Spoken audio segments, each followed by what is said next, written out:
Hello, opening a subspace channel. Welcome to the USS Spacebook. With me, Ensign Dan Hadley, Birmingham's King of the Geeks, and your designated driver. Something a little different this time. Yes, here we go. Let's get this all sorted. Let's get me on screen. I can remember. There we are. Hello, everybody. Yeah. Welcome. Yeah, it's something a little different this time. Star Trek, our very first foray into Star Trek here on the channel. We've done Doctor Who, we've done James Bond, and this is one of the big three, isn't it? You know, people have been asking for Star Trek. I love Star Trek. Who doesn't love Star Trek? We're all geeks. And yeah, as the great bird of the galaxy decreed, every ship needs a crew, and we've got ours beaming in right now for what we're calling Warp Drive Live. Search for Spock, mainly because there's no fat on that. Everybody will know what they're going to get. And first of all, let's bring in our number one. Yeah, she's shaking hands with the great Patrick Stewart himself when she graduated her academy. She's laughing already. I think it's a starry-eyed girl, Sarah Graham. Hello. Hello. Welcome back. Thank you for having me back, Dan. It's quite all right. How are you? What have you been up to lately? On your 5-year missions? 5-year. Yes, it's the start of the summer holidays with the kids, so that is my my mission for the next few weeks, keeping them occupied. Yeah. So you've actually met Captain Picard himself, haven't you? I have. It was my brother's graduation, not mine. Mine was Sir Robert Winston, which is a lot more intellectual. Yeah. But yes, he was at this reception, and I got to shake his hand, and I was really cool. I just went, hello. You kept your cool, okay. You kept your cool, fine. Well, we're about to meet somebody who's almost as esteemed as the great Patrick Stewart himself. Make way for friend of the channel. It's the reassuring presence of the mega director, the mega writer, the mega geek, Admiral Ian David Diaz. Here he is. Hello. You're talking about somebody else? Every time you do that gag, it makes me laugh. Every time. Hello, yeah, everybody. Star Trek at last. We're here talking Star Trek. Yes, yes. And you know your what? Star Trek choice. This is my favourite film.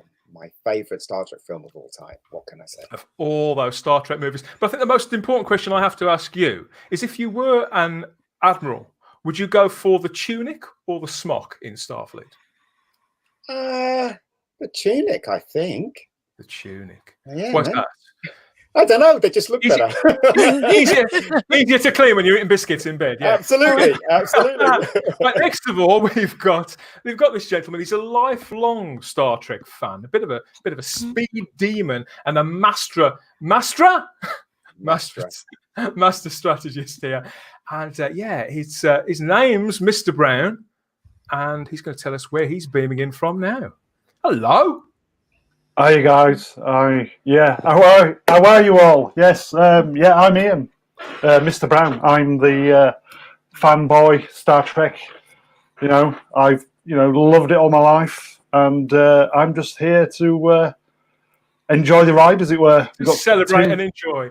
Yes, I'm kind of with Ian. I really do like Star Trek 3. We're going to get into all our happy places, really. We are.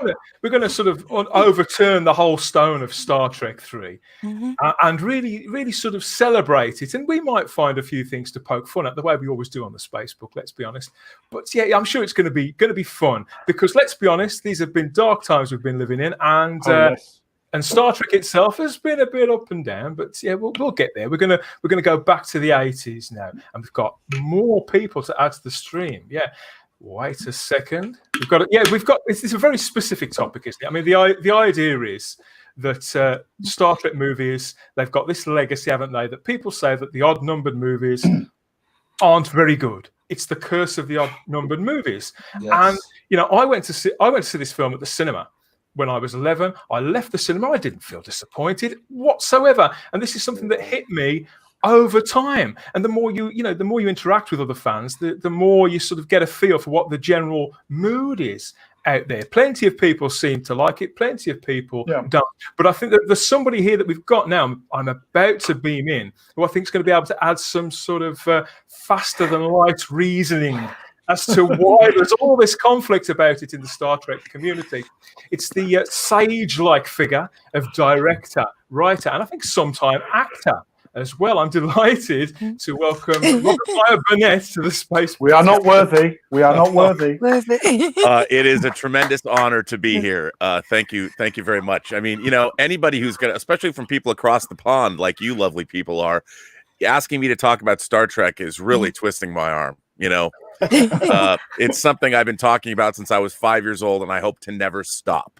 So thank you for the opportunity. Good. Music to our ears, music to our ears. Rob, you've done so much. There can't be many Star Trek fans who haven't heard of you or seen your work, whether it's the factual stuff, or those documentaries, or those or the TG content, or the fictional stuff, that wonderful Free Enterprise movie, and everything else you've been involved in. But I'd like to know, what's your earliest memory of Star Trek? Well, you know, my mom, she says that I was watching Star Trek from the time I was 3, which is impossible because it wasn't in strip syndication in the States until 1972. And so I had to have been 5. But Star Trek was the first thing I loved. Like, as a kid, I was obsessed. That's why this ridiculous notion of trying to figure out ways to have kids get into Star Trek, which is why they're making this new Nickelodeon show, Star Trek Prodigy, is so absurd. Because as a 5-year-old, I became obsessed with Star Trek, and it was on every night at 6 o'clock on our local independent station, and it got to the point where I was like Dustin Hoffman in Rain Man, his character in Rain Man, when he has to watch Judge Wapner. I mean, I was like that kid. I'm like, I have to watch Star Trek. And my parents had to rearrange our family schedules around it. And they eventually, because I wouldn't come upstairs to the family or the kitchen where we had dinner, they had to buy a little mini black and white TV, which was terrible because Star Trek is so beautiful in color. But they're like, look, this is what you get, and you have to eat dinner with the family. So as long as it was on, I was okay. So I would eat my dinner as fast as I could, then run back downstairs to where the big TV was. But, you know, as a kid... Go on, sir. Well, what was interesting about Star Trek in terms of my own life is as soon as I became obsessed with it, then the animated series debuted. And so not only was I getting live action Star Trek, but then there was the animated Star Trek. And then soon after that, the Mego action figures came out, and then they released the Franz Joseph technical manual and the Enterprise blueprints. So there was like, because Star Trek really became popular in syndication, and they were starting to release Star Trek novels. My father used to read the James Blish novelizations of the episodes, the adaptations, to me before I went to bed when I was a kid. And then, you know, it really fueled my interest in a lot of things. I was also watching Twilight Zone and Outer Limits. But then 75, 76, I saw Logan's Run in the theater, and I had become a huge fanatical science fiction fan. And when I was 10 years old, I was so into Star Trek and I'd started to read the canonical science fiction, the great books like the Foundation trilogy and Dune, and joined the science fiction book club. But it was all of it was fueled by Star Trek. And then, of course, Star Wars hit. And then 2 years later, Star Trek the Motion Picture hit. And so when I was a kid, my experience of Star Trek, they just kept adding awesomeness to Star Trek. It just kept getting better and better and better. And then, of course, you know, Star Trek the Motion Picture, I was 12 when it came out, and I swear to God, it was a religious experience for me. Wow. And I couldn't, because Star Trek the Motion Picture was the first time that the way that I imagined the Star Trek universe in my head was portrayed, I mean, writ large on the big screen. And Star Trek the Motion Picture is far and away my favorite Star Trek movie. I don't think it's the best Star Trek movie, but it's my favorite Star Trek movie because it was something that what people don't understand now is nobody ever thought that was going to happen. It had fits and starts. They were going to make the Planet of the Titans movie. Philip Kaufman was going to do that with Toshiro Mifune as a Klingon. That didn't happen. And the Phase 2 television series didn't happen. But in the wake of Star Wars, it finally did happen. And what was so important about Star Trek the Motion Picture, which I think the current stewards of Star Trek don't fucking have a clue. Can I say fucking? You can say whatever you like, my friend. They don't have a clue about is if you want to look at how you do canonical Star Trek done right, look at how Star Trek the Motion Picture, people forget about this, but I mean, the idea of putting a failed television show on the big screen, and at the time it was one of the most expensive movies ever made, in that way, and to have such fealty to the original series, and to like take into consideration the actual time that had passed, and the way that everything, the design work and the functionality of the Enterprise, there's no empty space where turbo lifts look like roller coaster rides. I mean, every single thing was thought about, and just when I sat in that theater, I can't explain. I guess if I was a devout Christian and Jesus Christ himself was resurrected and came back to life, the second coming, it was kind of like that for me. It was that much of a religious experience. My God, I might as well go now. I can only imagine. I can only imagine how you felt when you heard there were such things as VCRs. You know. Well, you beat me, mate. How are you laughing at me? Oh. Well, then they released the longer version of it on tape, and, you know, and then we were off to the races. Well, I hear that although you eat, sleep, drink, and breathe Star Trek, and it seems to be very much a special part of you, that you aren't too keen on Star Trek 3. So I hope you've got your case prepared for the prosecution, because we are about to bring forth our final guest, everybody. It's Gene Roddenberry's vision. We hear about this all the time, don't we? Gene Roddenberry had a vision. And it stretched far, and it stretched very, very wide, didn't it? And but he neglected, I think, to look in one direction. He neglected to look deep. Deep. You know where I'm going. Deep. Yes, we do. Because if he had done, he'd have recognised, wouldn't he? And he'd have written all about the coming of the future ruler of the earth, wouldn't he? Set those hailing frequencies to hail, like they've never hailed before. Because hail. Hey. The great Hail. Boomcock is here. Hail! Hail! Thank you all for that stirring introduction. I am delighted to be here to talk about Star Trek, one of the things in life that I love more than anything. I mean, listening to Robert Meyer Burnett talk about his childhood, very, very similar to mine. In many ways, this was one of my first loves. I think Batman was my first love, but then Star Trek quickly followed. I don't think I would be the person I am today without James T. Kirk as a role model. And I love it to death. And it's just, I'm tickled pink and honored to be here with you guys. Thank you so much for the invite. Thank you.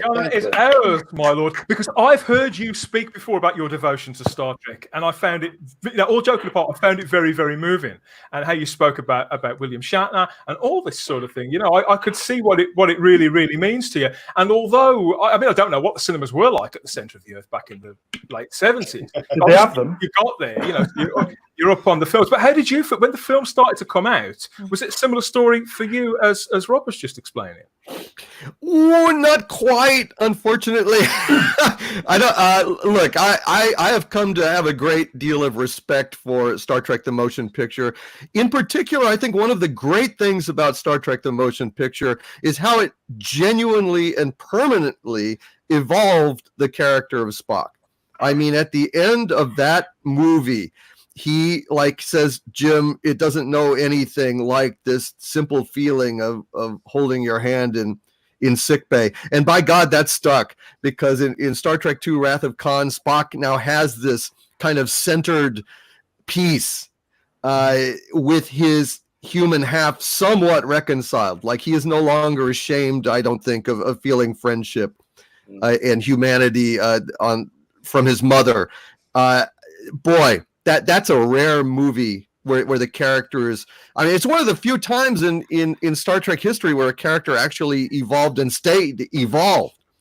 And so, yeah, I mean, on one hand, I walked out of Star Trek the Motion Picture infuriated.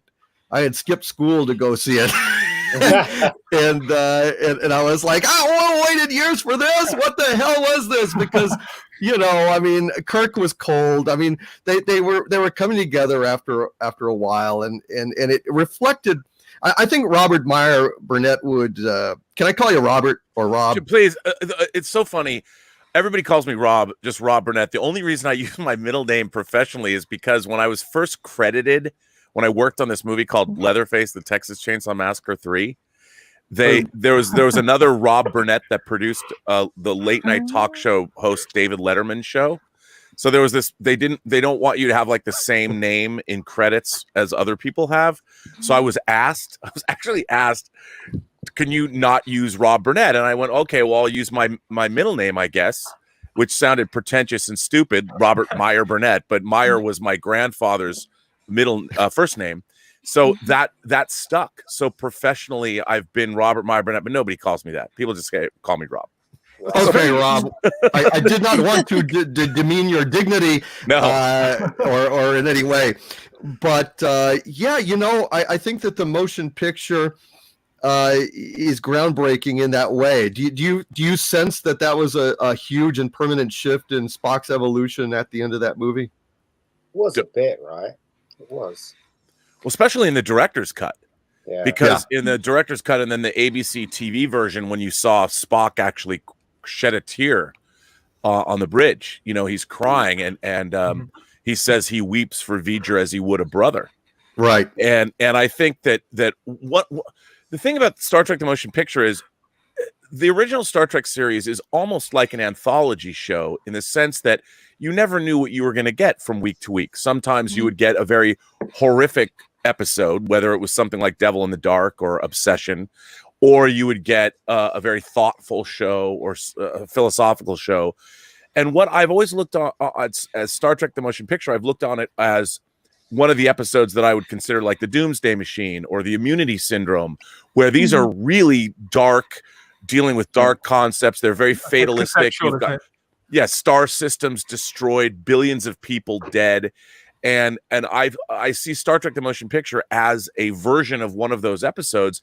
And it isn't as fun as people remember Star Trek being. It's the tone of it is very dour, even though I still think that there's a lot of humor in the movie, especially coming from Dr. McCoy. And I think the thing that I really liked about Star Trek: The Motion Picture when I saw it was that it was these characters had been apart and they were miserable.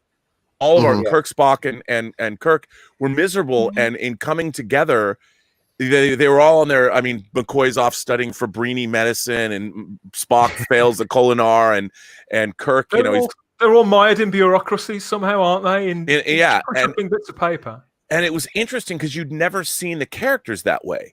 And when I saw the film as a 12-year-old, I was just becoming a teenager, and I just started in America. You would go to elementary school, and then at the time they had junior highs before you got to high school. So it was 7th, 8th, and 9th grade, and I just started in 7th grade, and you're trying to figure yourself out and what's going on. And I really identified with Star Trek: The Motion Picture because it hit me at the perfect time in my own life, wondering. I was asking myself, who am I? What am I doing? How do I fit in the social structure of this junior high school with different elementary schools coming together and people I didn't know that I didn't grow up with since I was 2. So it was really impactful to me. And it's really odd how you and Doomcock thought about Star Trek: The Motion Picture. It's very different in England, right? I think the perception of it's different here. Yeah. When I was in high school, sitting on my geeks table, the only thing we talked about was how they got John Dykstra and Doug Trumbull together to make this film. They blew our minds. We were going, they got these two powerhouses to do the special effects for Star Trek. It's bound to be freaking brilliant, You guys are you guys are deep. We were just thinking about the surface level. I told you it was next level. I said it was next level. I know we're not supposed to be talking about the motion picture, and I apologize for starting that. But there's one point I just want to make real quick is that I think it was cold for the reasons that Rob said, but I also feel that it's cold for the same reason that the third season of Star Trek is widely regarded as the weakest season and a bit of a failure, in that Roddenberry had clamped down on the humor that had so characterized the second season. He was furious that Gene L. Kuhn had created this, a piece of the action, and he heard laughter on the set when he came back from shooting his stuff, and he heard laughter, and he was infuriated that the humor had gotten out of hand. And so I think, unfortunately, in Star Trek: The Motion Picture, it was a bit of a hangover.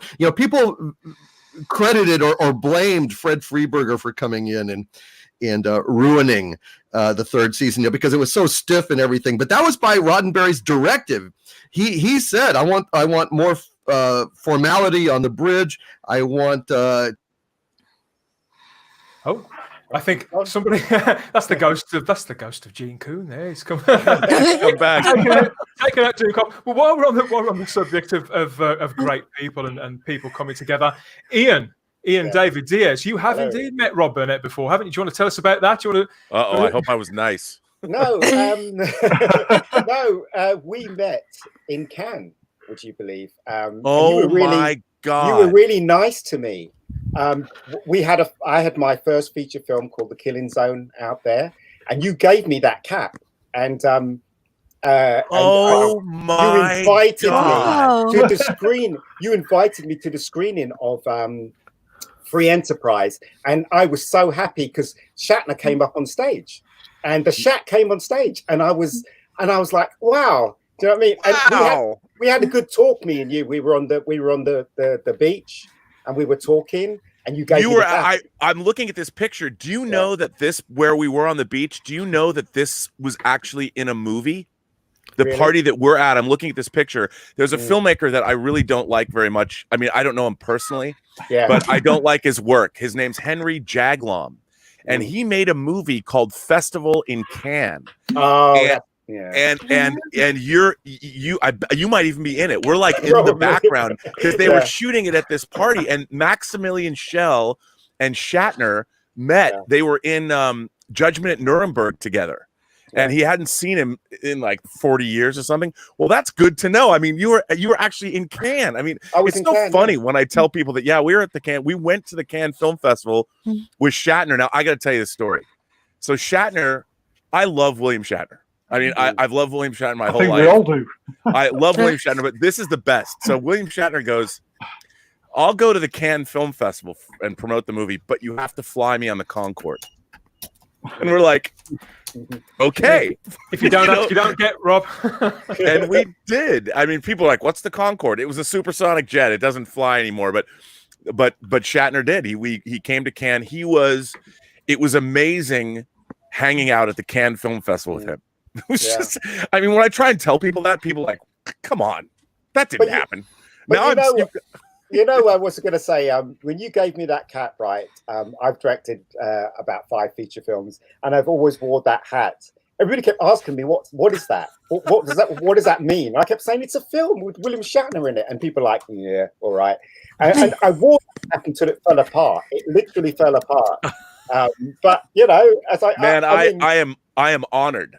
I actually I've got a 1-to-1 scale Yoda figure that is wearing that exact hat. It's my only one that I have left. I never wore it. It's that was actually in May of 99.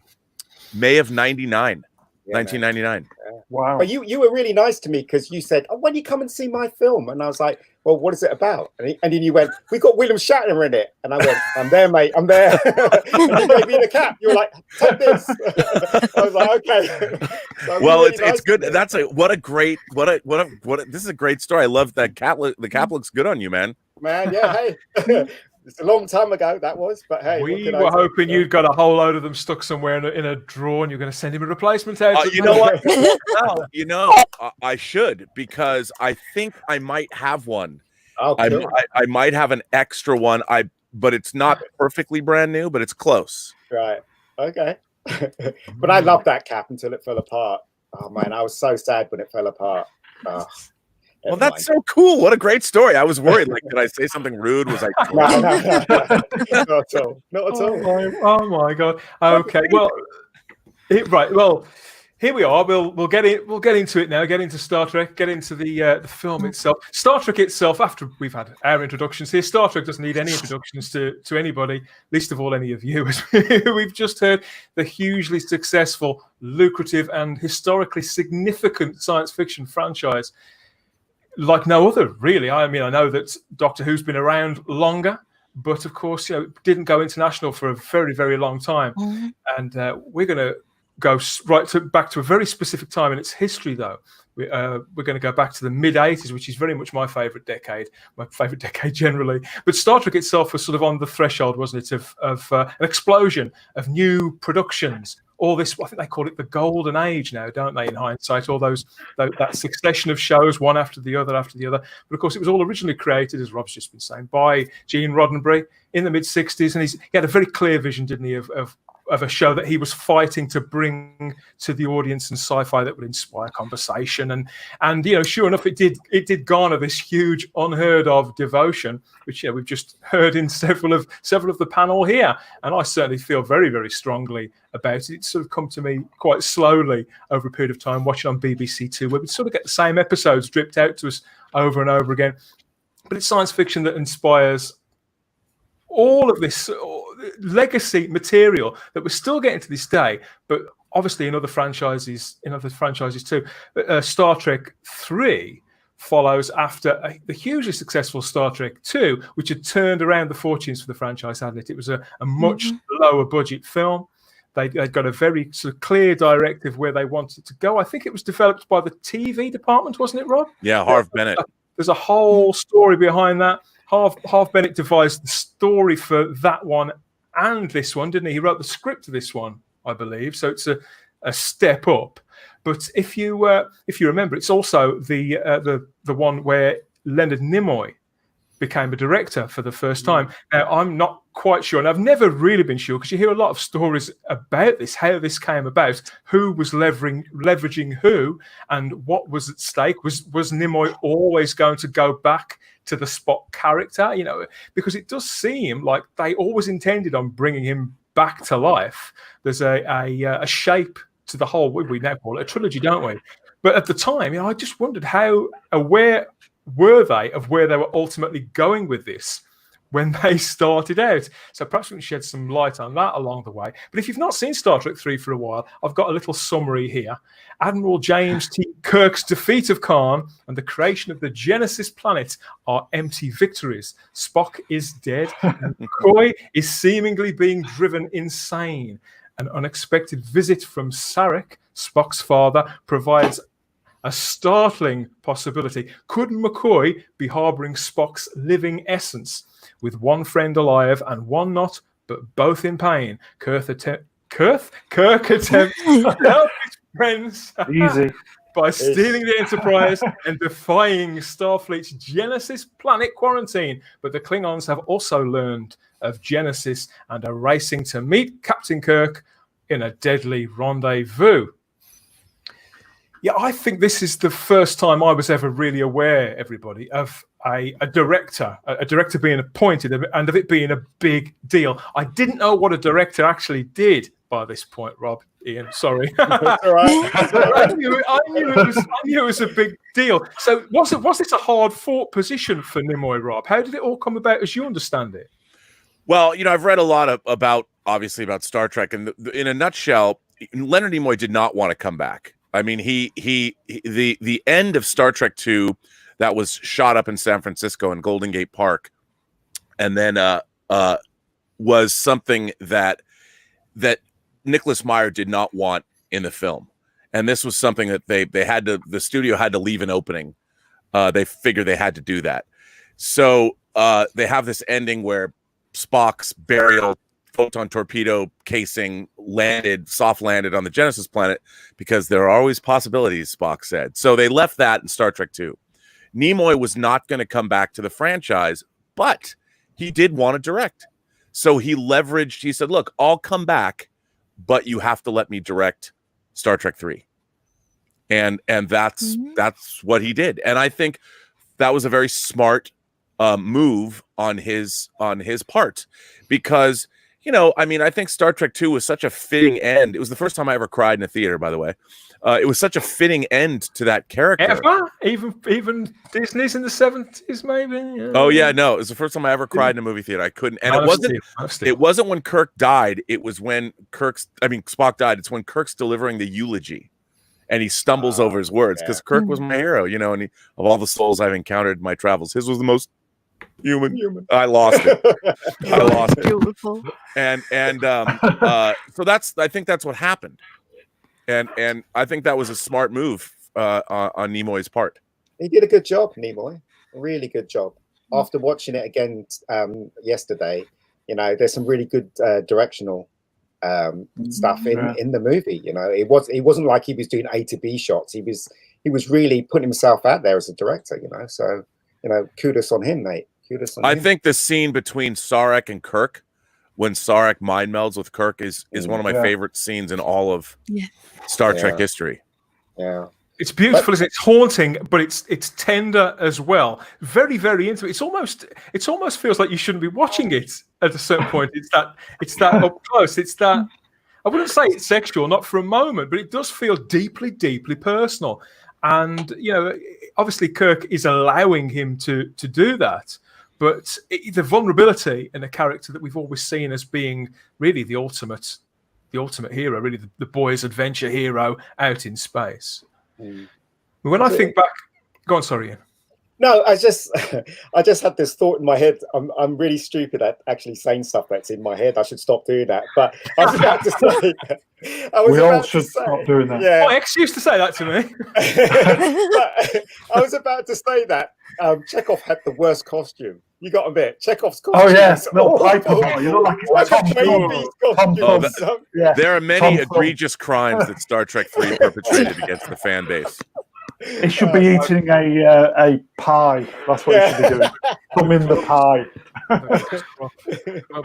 Sorry. Carry on, guys. How I feel about this is that although Nimoy is behind the camera, obviously the word Spock is in the title, and obviously you've got such as this. You know, the guys, even the teaser poster, his face is there, even though the character would ultimately be absent. So you know, as the audience who must have been wondering, and I remember wondering when I was a kid, I knew this film was coming not long after I saw Star Trek 2. This was the first one that I saw at the cinema, but I knew it was coming. And yeah, so he's there. He's like a spectral figure, and you know that could have harmed the film in some respects with hindsight, but I don't think it actually does. It always made me laugh that they had the big advertising campaign with Spock, but then Leonard Nimoy wasn't in the opening credits. They just left that space to tease you. Yeah, I understand that space was left on purpose, wasn't it? Do you know anything about Doomcock? They left a space where his name would have been. No, I wasn't aware of that particular bit of lore, but it is very interesting that the movie does function very well without Nimoy. I was thinking about that the other day, is that, you know, in elevating the wonderful supporting cast to have, you know, a lot of wonderful moments, it kind of filled the gap in a way that I wouldn't have actually believed was possible. This is a pretty warm movie, despite being awake in a sense. I mean, you know, Dr. McCoy, just like in the motion picture, DeForest Kelley was able to bring his charm, his wit, his grace, his cantankerous, lovable nature to the role. And you know, I mean, I love him being in the bar. You know. Yes, Genesis. How can you be deaf with ears like that? You know, I mean, it was just irascible. He's a wonderful thing. I mean, how many fingers am I holding up? That's not very damn funny. One of my you know, I mean, it's fantastic, and it works. It really works. Yeah. Now, obviously, on the poster, they wanted to promise, you know, guys, just hold on now, hold on. You know, search for Spock. We'll probably find him. Wink, wink. You know what I mean? And it was perfect. It was an actually perfect thing to have Nimoy direct it, because it was his presence was there for fans to placate them, even if you didn't see him, even if the search for Spock proved fruitless. We knew that Nimoy was there. We knew that Spock, in a sense, was behind the camera, and that was promise enough. You know what I'm saying? For at least for fans who were knowledgeable, I was one of those that read Starlog and Cinefantastique and everything that I could get my hands on, the Monster Times, for God's sakes. Doing my best to keep apprised of every bit of information that I could. So, knowing that Nimoy was there was a really big payoff. But I did not know about the space in the credits. They do everything they can, don't they, to sort of to rally and to fill the gaps where he would have been, and to bring the audience Star Trek sights and sounds. 3 or 4 years ago, I did my first run through of the whole of TOS, from the cage right the way through to the movies, and the first time I'd done it in nearly 2 decades. I know that might seem like heresy to a couple of you, but yeah, I hadn't done it all in order for a very, very long time. And when I got to the films, what struck me about the search for Spock, even though I'd seen it dozens of times before, was the Klingons themselves. Because even though we get a snippet of them in the motion picture, they're not in the Wrath of Khan at all, really, are they? And here we get the Klingons, even though they look the same as they do in the motion picture, the Klingons as we come to know them in TNG and further movies, they were kind of remolded. Nasty. In this film. Is that what you think as well, Mr. Brown? As a kid who was watching it, you'd seen Star Trek on the TV. The Klingons were present, but there was only about 8 or 9 episodes with the Klingons in it the most, wasn't there? And here they are on the big screen, bigger, older, and more snarly than ever. Yeah, obviously, with the original series, they were just kind of toned down for 60s television. But when it was on Star Trek 3, Christopher Lloyd and his crew. The crew were kind of okay, but yes, Christopher Lloyd was a nasty piece of work. They're brutal, aren't they? They've got, obviously, we see much more of their own customs. We see their style. We get inside a bird of prey. This is the first time that we really sort of dive into their psychology too, and the whole between the male and the female, the whole structure, the balance of power, and the honor thing is sort of, I feel it gets expanded in this, Rob.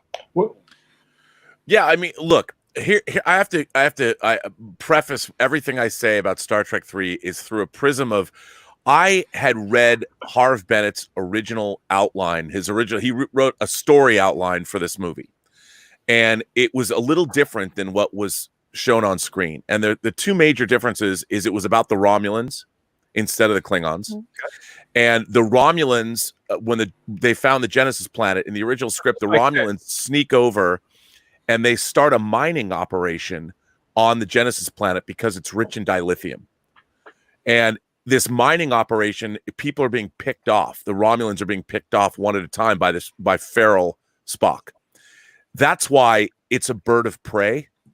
And this is one of the things that has always irked me, because Leonard Nimoy, actors don't know the differences between birds of prey and spaceships or whatever. I mean, they just never changed it. I'm sure somebody at ILM's like, Romulans have bird of preys, but maybe we should change it. I mean, it's if they're Klingon. Anyway, that's one thing. The other thing was that Vulcan, they went back to Vulcan in the film, and Vulcan, because of the revelation of the Genesis device, Vulcan was so appalled they wanted to pull out of the Federation, and there was a total upheaval on Vulcan because of the revelation, the galactic revelation of the Genesis device, and how monstrous this was, and it could be used as a first strike weapon, and all of that.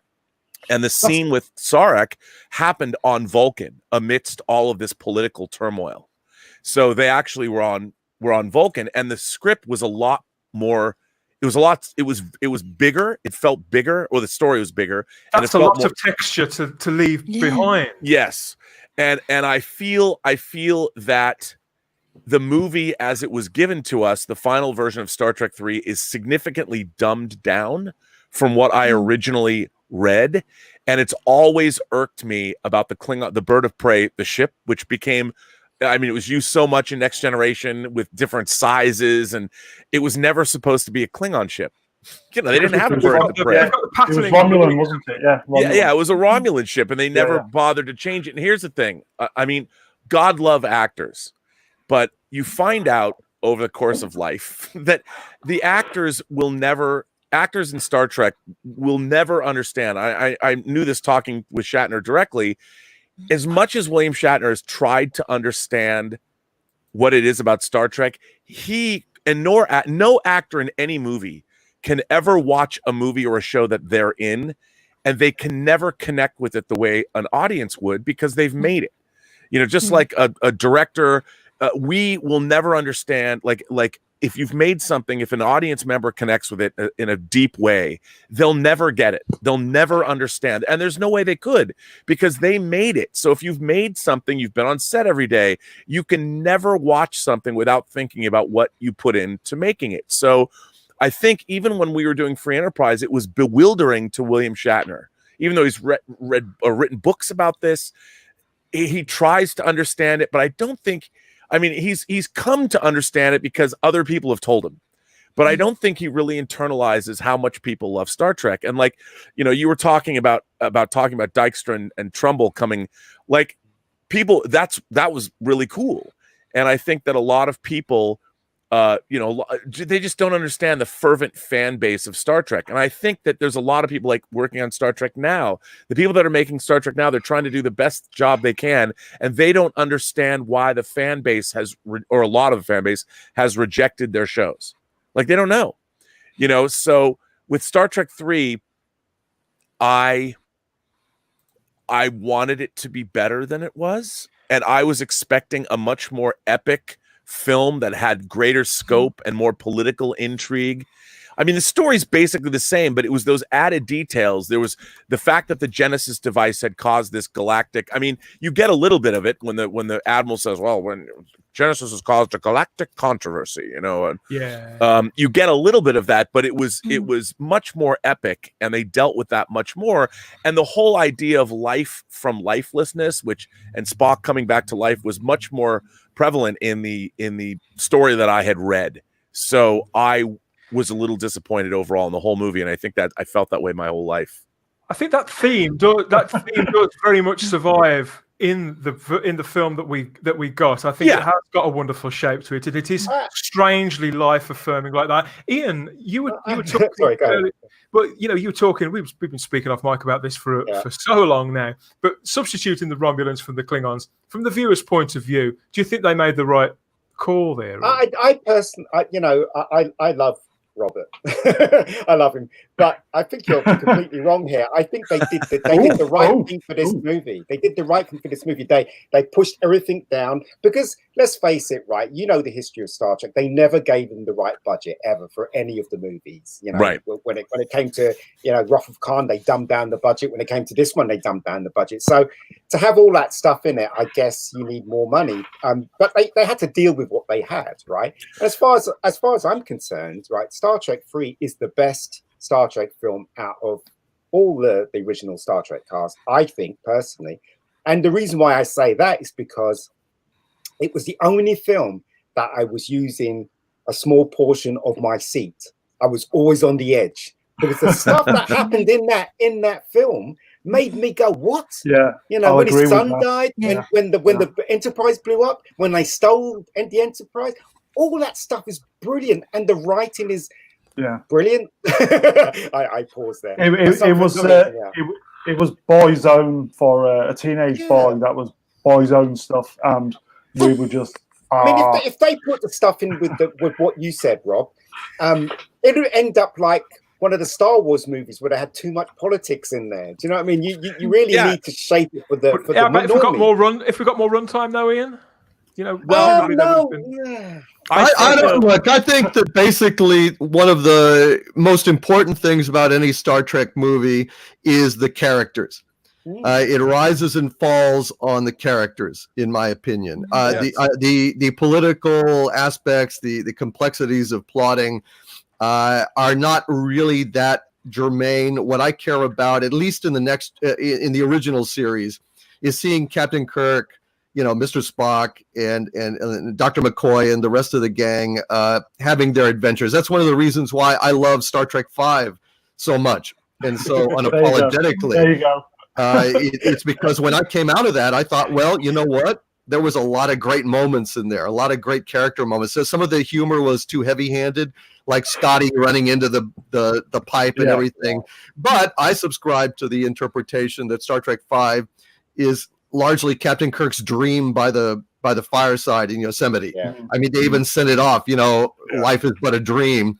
And I think that explains a lot. And I think it's viewed in that lens. It's like, it's revealing a lot about Kirk's psyche, about his subconscious views about himself and about his crewmates and his role in the universe. Yeah. So in that way, I love that. I love Star Trek III precisely because of all the character moments. And I would say that I won a Star Trek impersonation contest at a creation con doing a scene from I won a whole bunch of merch. I won a t-shirt I still have to this day, where I got up on stage and I went, "Give me a minute to inform my crew." "I give 2 minutes to you and your valiant crew. Get down to engineering and see if they got any mushrooms." And it brought the house down, and I got a t-shirt and all sorts of merch out of that. So I love Star Trek 3.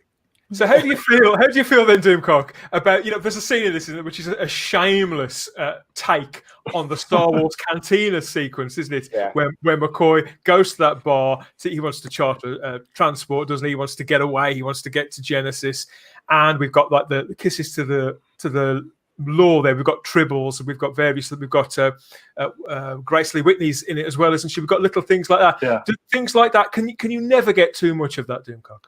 No. I can't, except when it's done inappropriately and disrespectfully and with frank contempt and hatred, like having a Gorn skeleton in what's his name's man cave, along with a Tribble, basically appropriating everything for Discovery that happened in the original series. It's just beyond contempt. So if it's done with love and respect, then I can't get enough of it. I eat it up. But when I look at it, that made my blood boil. It's like, what? The first time that the Federation encountered the Gorn was on Cestus 3. Thank you very much. And shooting that episode gave Shatner a lifetime of Tintinitis. So screw you if you're going to have the nerve to say that Lorca, whatever the hell his name was. I got one of those in my man cave. It's no big deal. Oh, Tribbles, oh sure, I got those. Those Tribbles, by the way, are partly human, and they were bred, according to Discovery, to as a food source. Sarah. Yeah, I'll just say now, right? We're not mentioning that word, Discovery. No. Sarah, if anybody mentions it, there's going to be a swear jar. Yes. Okay, let me find a coin. Having digital swear jars, I have. Yeah. Sarah, when they sprinkle the law, and even if they don't actually give it lip service, how does that make you feel as well? Do you feel like the Star Trek universe is a living, breathing place, even when we're only 3 films in? Yeah, absolutely. I loved all the little touches. But I'm actually really envious of you all because I've never got to see it on the big screen because I'm a lot younger than you lot. I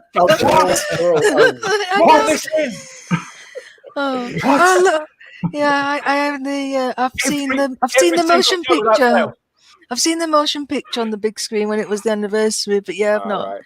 I think the last one that I think I saw was like the latest ones, like Nemesis, which you won't mention. But me and Robert, and I guess Doomcock, I don't know how old Doomcock is, we saw it when it was projected via film. Do you know what I mean?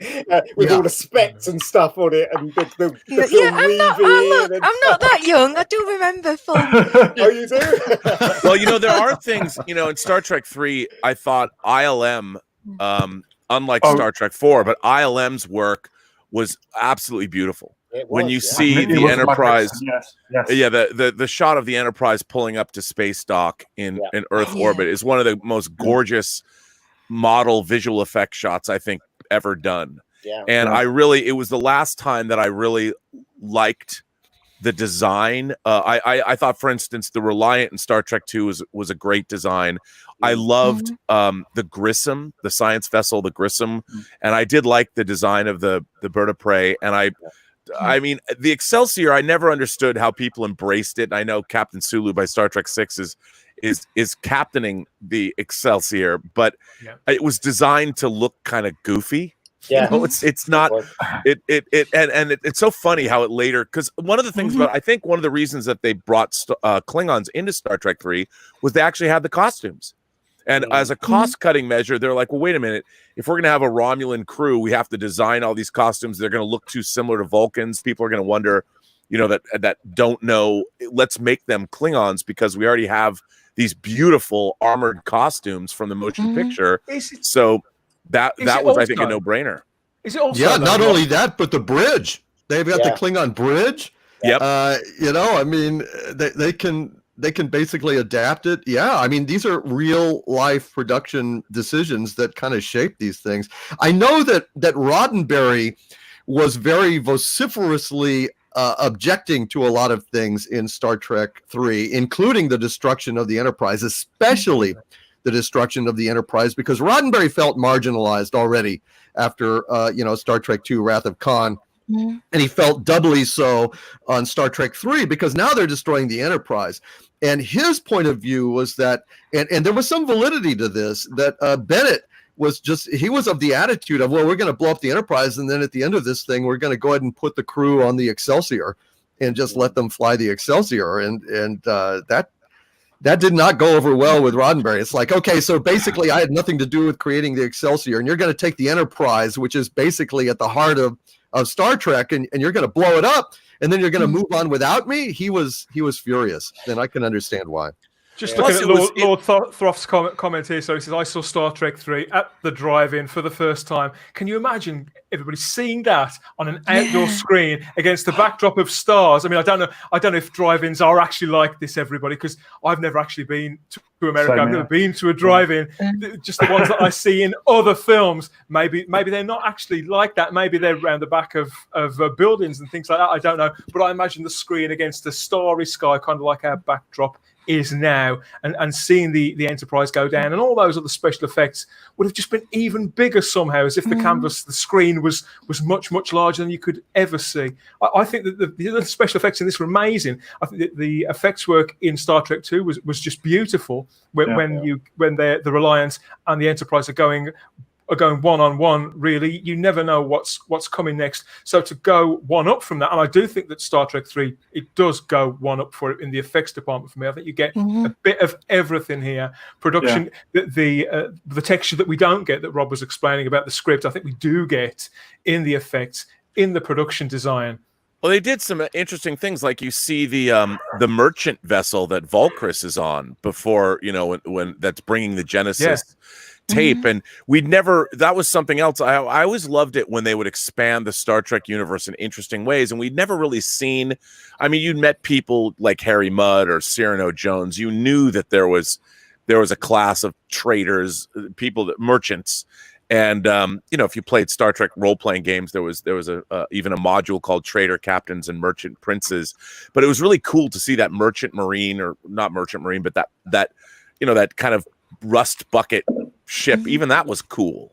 It was like the Millennium Falcon in a way. This crew of smugglers or whatever they were doing, and obviously they were up to no good because they were transporting this data that had been stolen. And I thought all that stuff was really neat how the films would expand the Star Trek universe. Like in Space Dock, when you see the Enterprise pull up and you see Grace Lee Whitney standing up at the damaged Enterprise, and there's a lot, and the Admiral that Kirk meets, although I think he's a little over the top, his performance, but it's always cool to see like the conversation that Kirk had with that Admiral. You feel like they actually do know one another, don't you? That they've got a history and mutual respect. And it sets up a great, the word, sir, the word is no. I am therefore going anyway. That's my favorite. This is the most quotable. This is the most quotable Star Trek movie, in my opinion. Absolutely, hands down. I continually, particularly that line, I continually think of that every time. And the one, how many fingers am I holding up? All that sort of thing. Don't call me tiny. Yeah, Duncan. Yeah, time after time after time after time. But one of the best things I liked about this film is they gave almost every character something to do. Yeah. Like if you look at the other films, like Sulu throws that guy across the room. You know, what is it? Misha Nichols had a the Mr. Adventure thing. They all had something to do. Yeah. And it was really good how that, and as I said, I still think this Star Trek film with the old cast is the best one out of all of them, in my opinion. And James Horner's score is great. The stealing the Enterprise music when the Enterprise backs out, there's that great crescendo. It's really cool. Amazing. It is. Absolutely but it's funny. You mentioned the tiny scene. And it turns out that George Takei hated that scene, fought against it because he resented being called tiny. And he was going to Harv Bennett. It's true. He went to Harv Bennett and he said, Harv, this is not going to work. I know the fans. They're not going to like Sulu being referred to as tiny. And he said, George, what are you kidding? You're the instigator in this scene. This is a great scene. Yeah, he says, they're not going to look at me as tiny. And that guy's said, fucking huge. That's what he said. He said, the guy's going to be huge, George. It's not going to be that you're tiny. He's saying, it's like, no, it's not going to work. Right up to the end. And then when he was in the theater and the scene played and everyone cheered, he called up Harv Bennett and said, this is the sound of me eating crow and loving it. So it was, I love that scene. It's the fact that nobody noticed that Sulu got this big trench coat on and was clearly up to no good. They just let him walk. He didn't. Mr. Sulu didn't like the look of the cape. He objected to the cape. Yeah, he did. But when he saw the cape in the cinema, it made him look like a swashbuckler. It makes me think of the Musketeers. Yes. And Naked Time, right? That's an echo of Naked Time, which is yeah. No, Star Trek 3 is peak Sulu.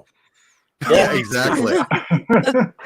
Just going back to the Excelsior that was watching. Well, can we stay with the cast for the time being, because I do want to mention something that I know that Sarah's been asking about, and that's Uhura.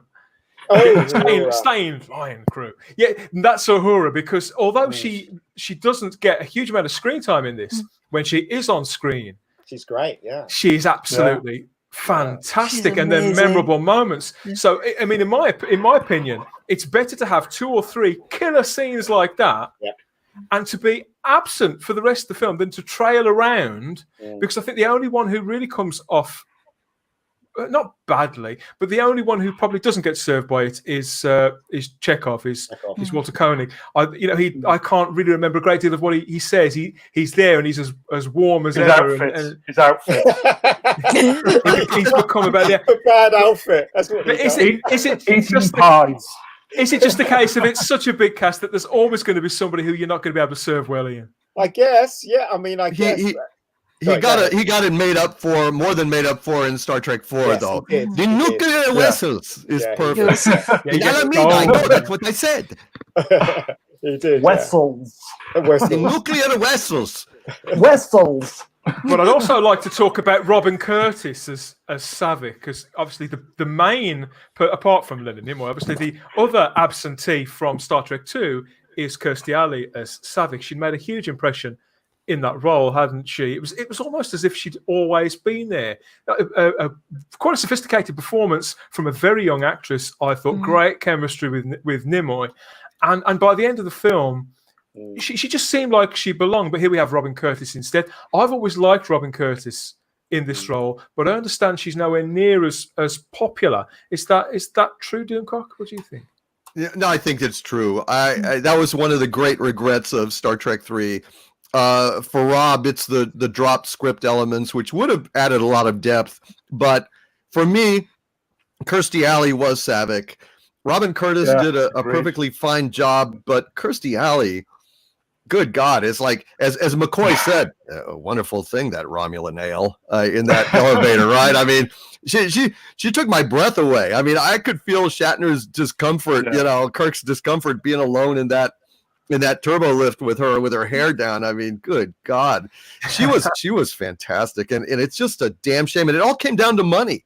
Honestly, it just came down to money, and I think that's a damn shame. They should have paid her whatever she wanted, because she was fantastic. And it was a very important part, and I think that she's a very warm you know, her eyes and everything. I mean, it would have really been something to see her with young Spock, and it would have been hot thinking of him stupping her, as opposed to you know, Robin Curtis. It's like, So, yeah.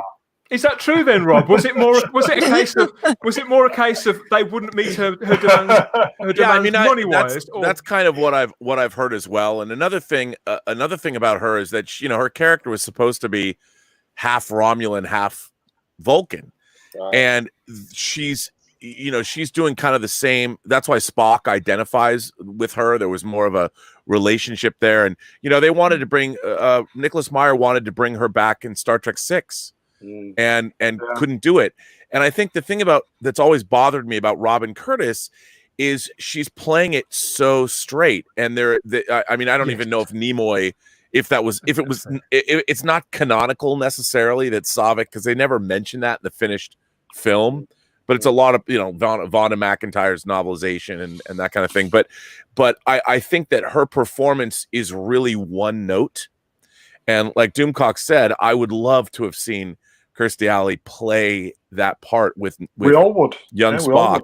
Yeah, I mean, that spoils it. And the relationship that she had with David and all of that, and she's just too, you know, there was a glimmer in Kirstie Alley's eye that you don't see with Robin Curtis.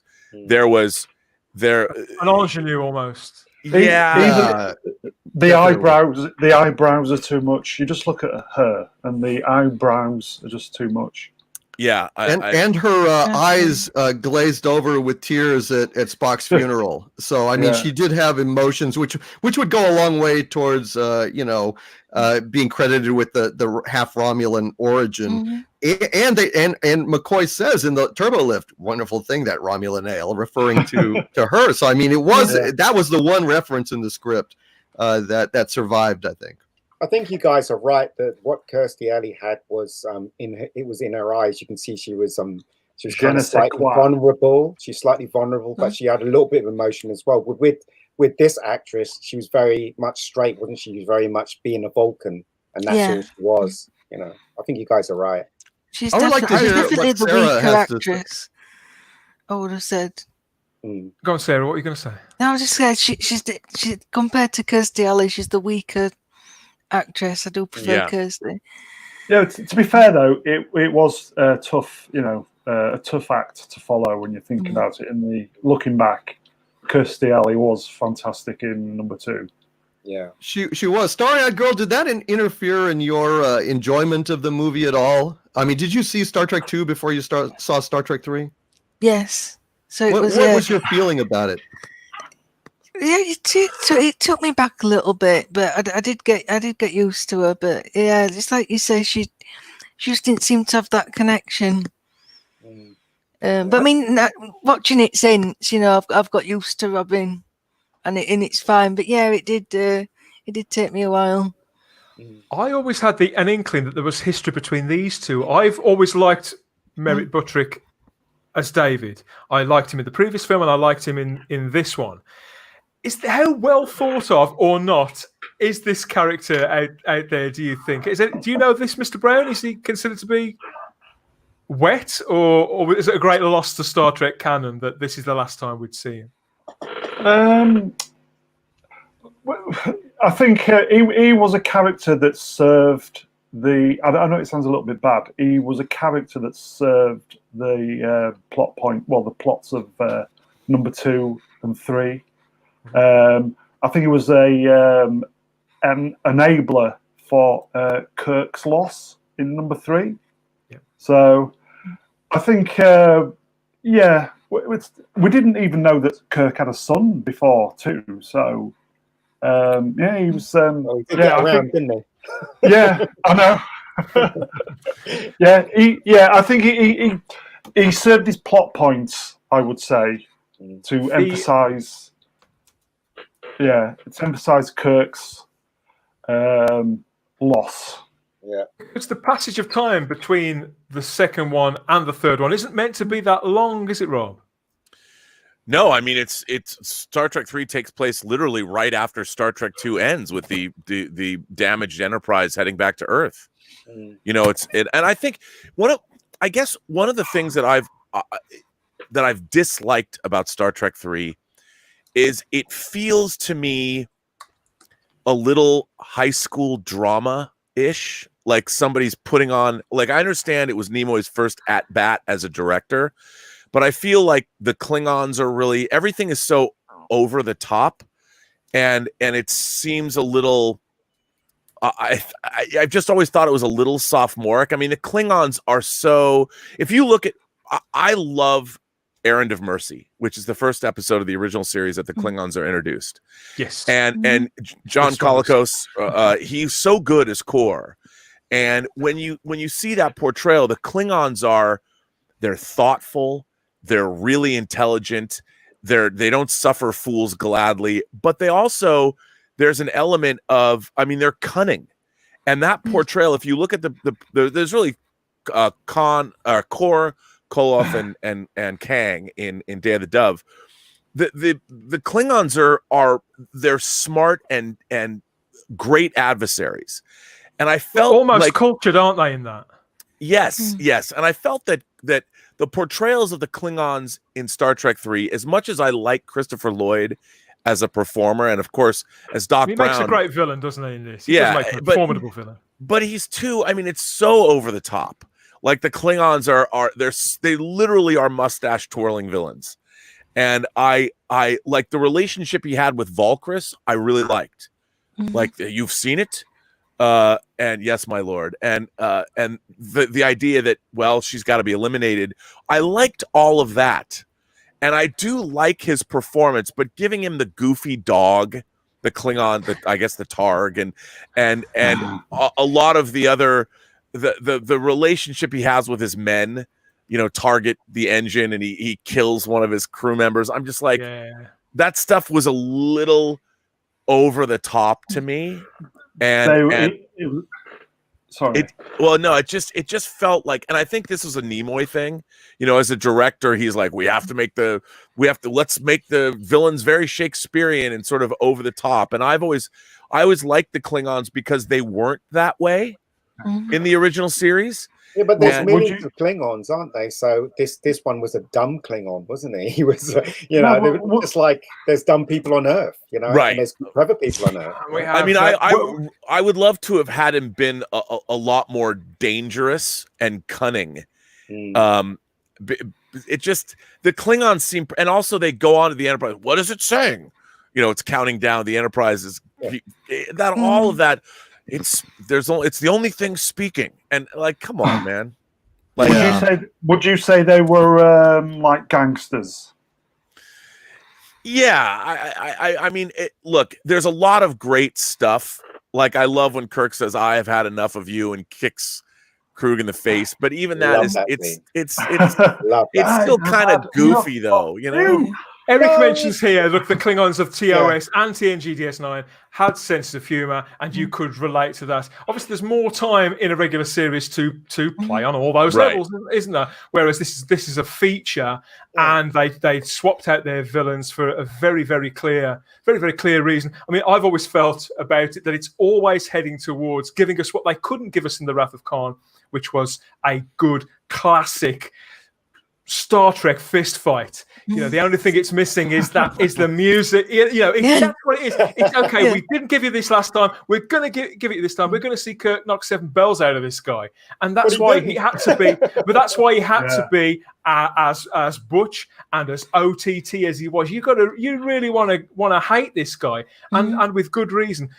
Talking of which, I want to talk for a little bit about William Shatner, because for my money, and people say a lot about William Shatner's acting, and we get all the seasons in one day in Star Trek 3, I believe, and so we do get that side to him. We do get the side to him that Doomcock can impersonate so beautifully, pitched perfectly. We do get all that, but we do get moments like this, and for me, this is the standout moment of the film.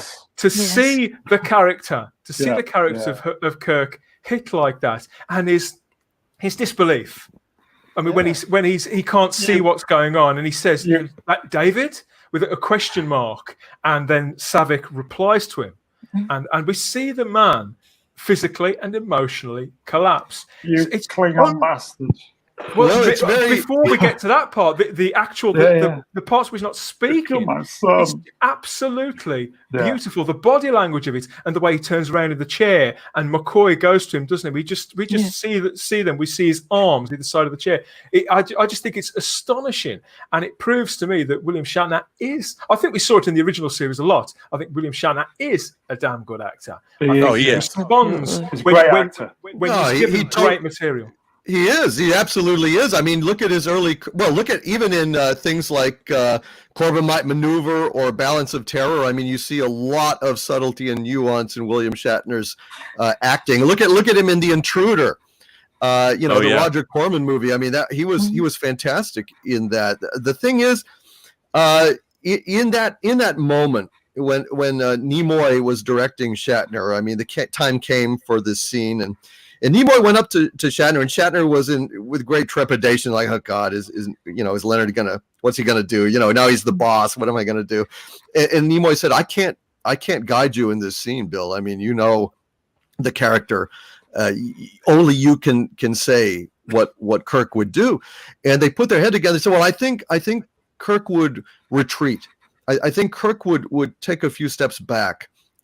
When he hears this news and be staggered, and well, let's rehearse it. And on the first rehearsal, his heel caught on the lip of the platform, and he fell back. And Shatner's eyes got wide, and he said, "That's it. We've got to do that." And so Nimoy's like, well, can you do it without breaking your neck for several takes? It's like, I think I can. And by God, it really made a difference to see Captain Kirk, Admiral Kirk, physically staggered, added a lot to that moment. Yeah, 100%. And so how he responds to that coming out of it, Rob, when he formulates a plan to win. You can see him sort of almost banishing or stalling his grief to put into practice a plan, the only possible plan to save the people that it's still within his gift to save. Look, while I accept that. I've always hated that they've got a Federation heavy cruiser, the Klingons coming on board the Enterprise and the Enterprise blowing up because, if they weren't able to get off the planet with the Klingon bird of prey, how did Kirk expect? I mean, the Genesis planet's coming apart. Like, what was his plan to going along? Go beyond there. I mean, they didn't know that they were going to be able to get onto that Klingon battle crew, the bird of prey, and it just seemed to me that it's always been so contrived. I've never liked the setting the Enterprise to blow itself up because it's one thing to be a resourceful character, isn't it? We get this a lot in this kind of genre, the stuff that we love so much. You get it in spy. I mean, James Bond's a classic example, but the Doctor in Doctor Who's another one, and Kirk could be seen as one of those. But put him in a situation where he's against the odds, where you're quite right. I do accept what you're saying. I mean, I get it. I know why they did it. And the Enterprise blowing up. First of all, the Enterprise is one of my favorite things ever. If I had a spirit animal, it would be the Enterprise. And the motion picture Enterprise, the refit Enterprise, is my favorite version of the Enterprise. Magnificent, yes. It's so, and to see what they did to it, I'm like, it just wasn't earned yet. I'm like, come on, man. Every time they enter the code, Rob, every time you watch this film again, every time they enter that code, you go, no, don't shut up. Yeah, I although I will say it was really cool, and I do love the moment afterwards where McCoy says, you did what you had to do, what you always did, turn death into a fighting chance for life. And I do like that, my God bones, what have I done? I just wish that the situation, it was more earned.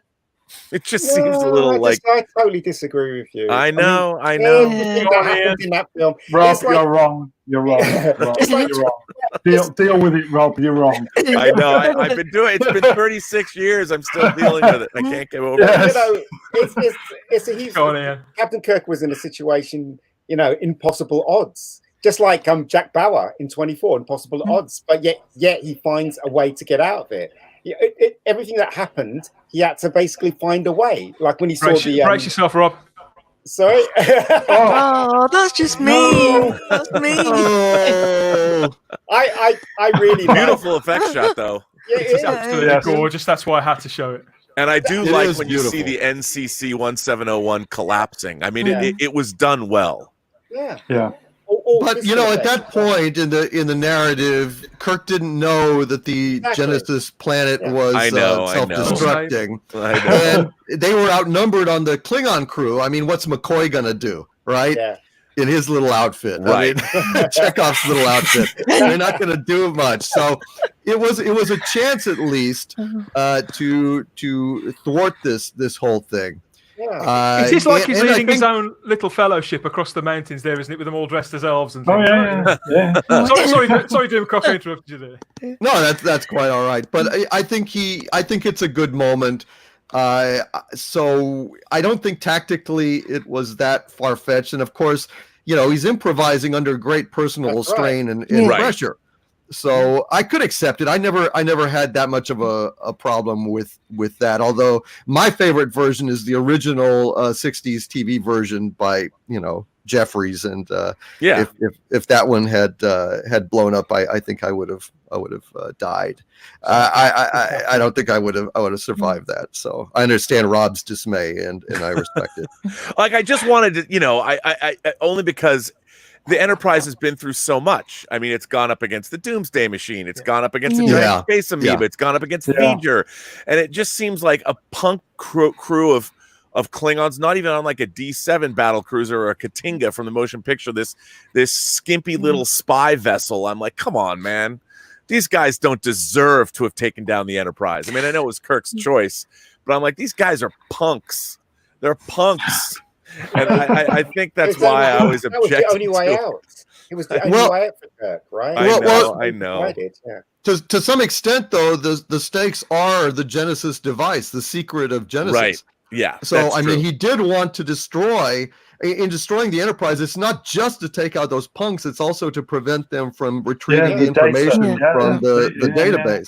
So I mean, it is a worthy sacrifice that could have saved untold planets and billions of lives. You've almost convinced me. After 36 years, Doomcock has almost convinced me to come around on that.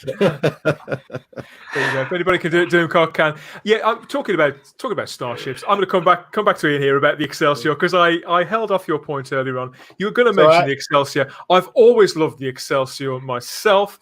Only really in this film.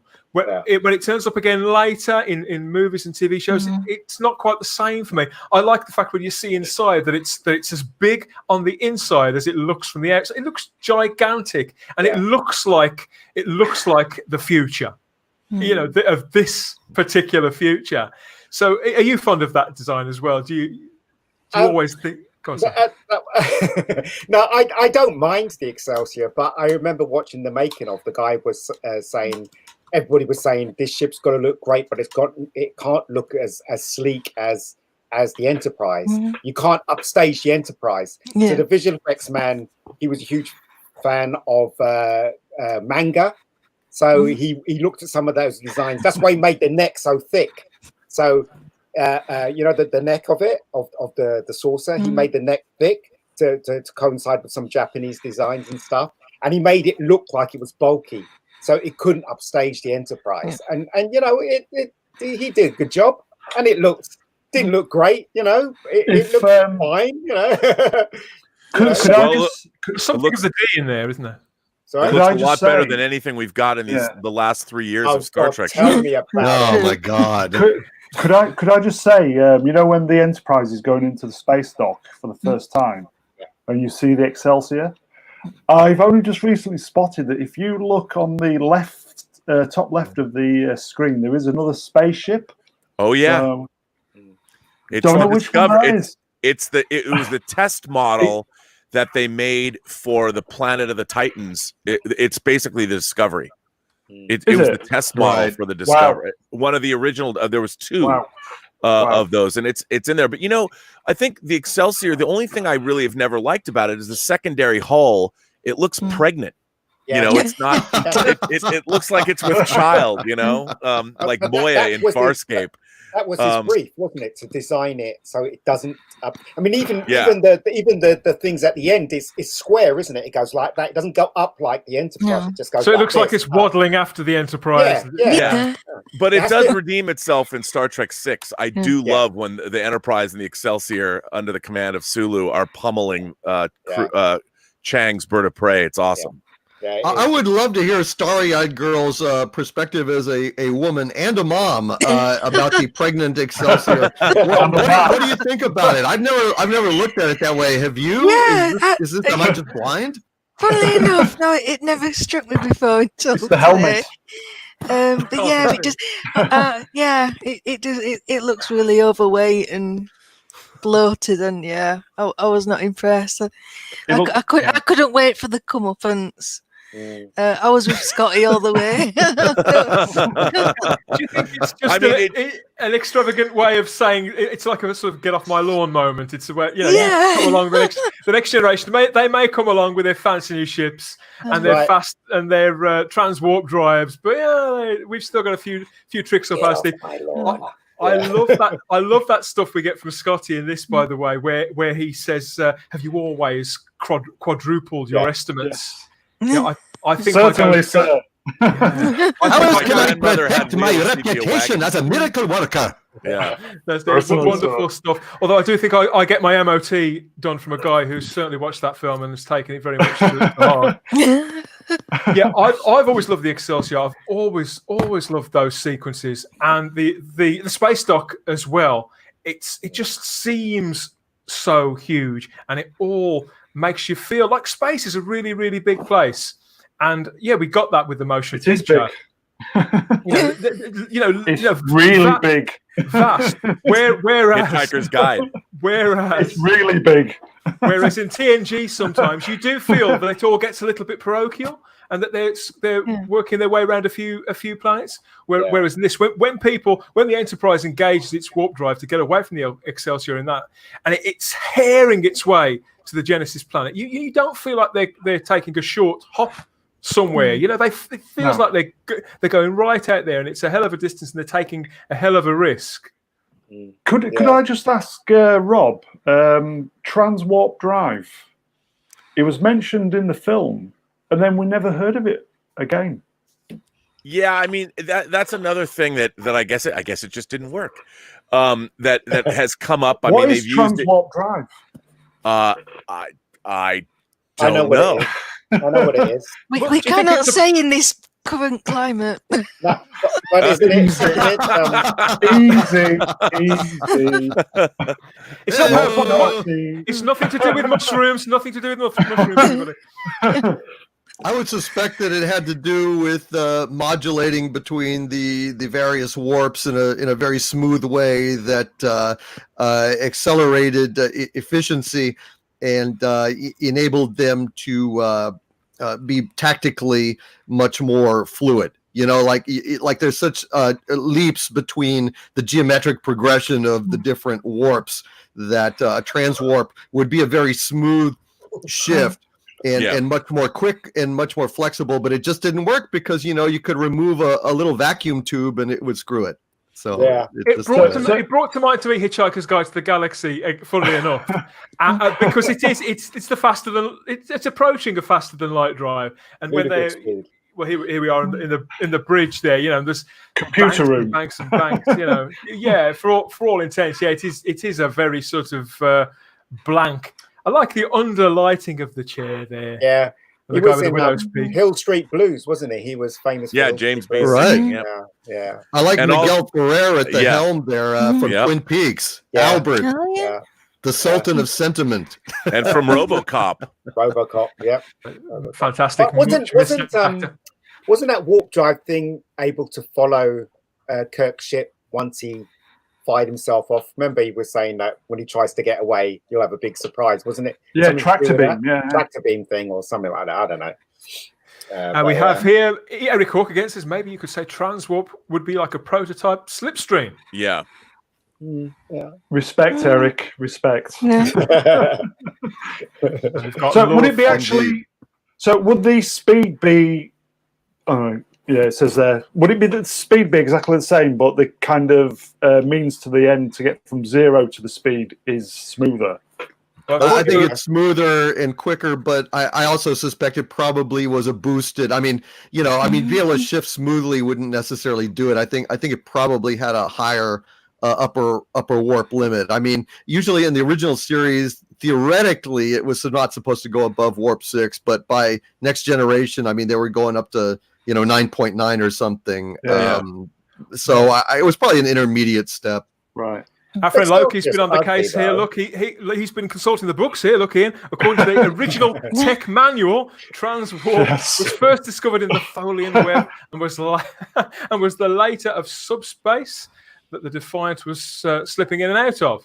Okay, the Excelsior is an ugly ship, in my opinion. It's very ugly. When you look at it very carefully, it's an ugly thing. Thank you, Tom. Awesome chat and panel. Midnight Sedge.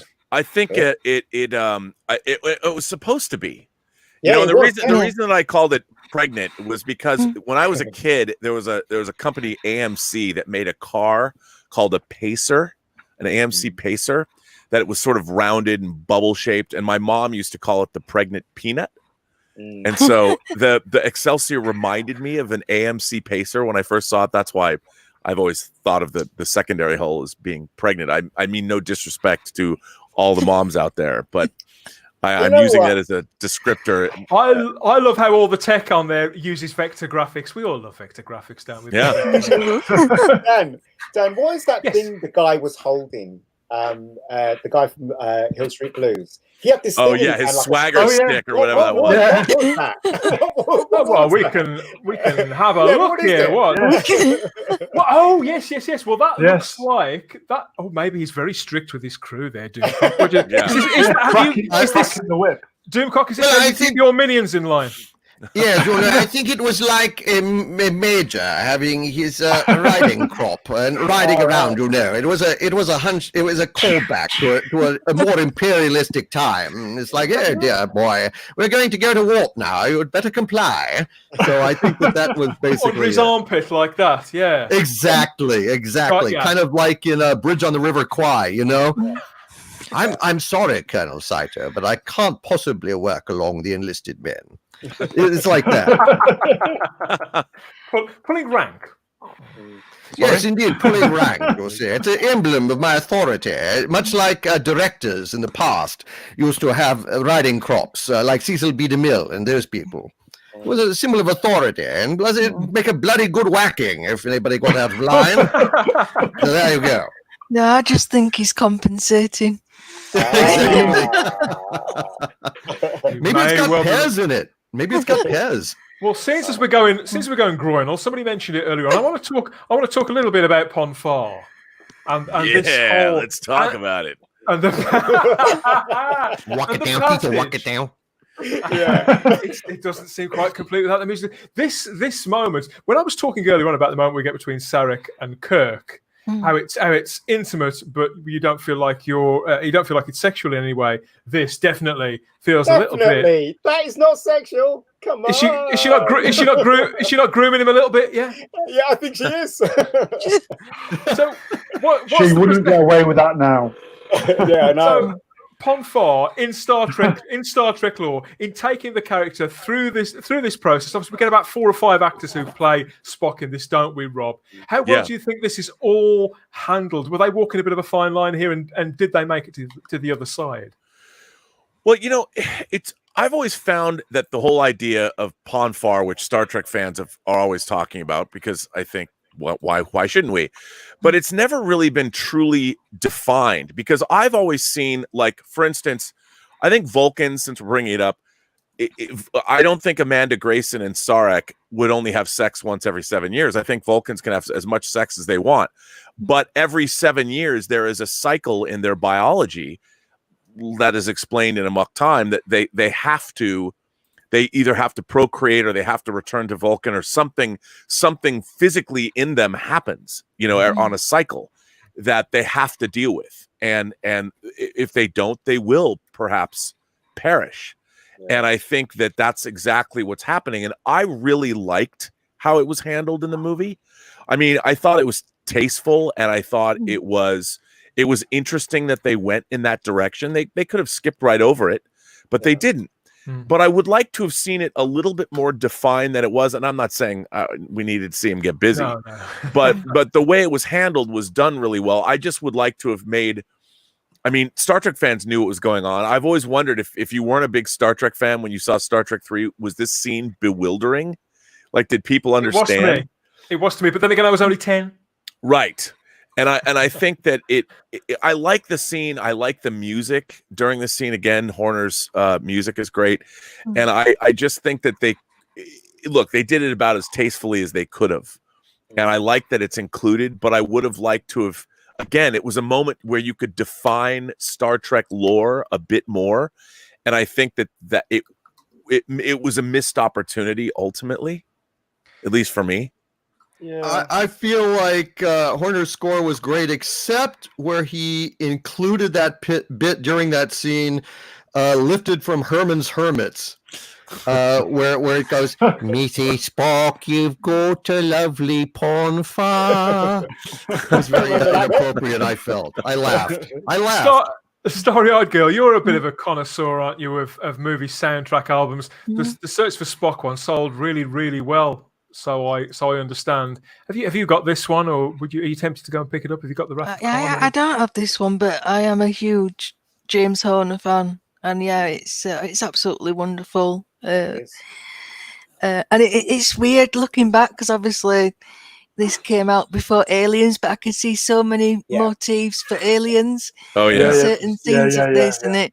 So I get a happy feeling from that as well. But yeah, she's got such a trained ear. You've got a really trained ear for this kind of thing. More so in Wrath of Khan than in this one, though. In this one, the music was just really if you listen to Wrath of Khan, there's a lot of motifs in Aliens. It's like it's almost the same thing. But with this one, it was very, very much its own thing, in my opinion. His score was absolutely amazing from the start to the end. In fact, when I was watching it on Blu-ray yesterday, I sat and I watched all the credits because I loved that music. I did as well. I was like, this is fantastic. The score's fantastic.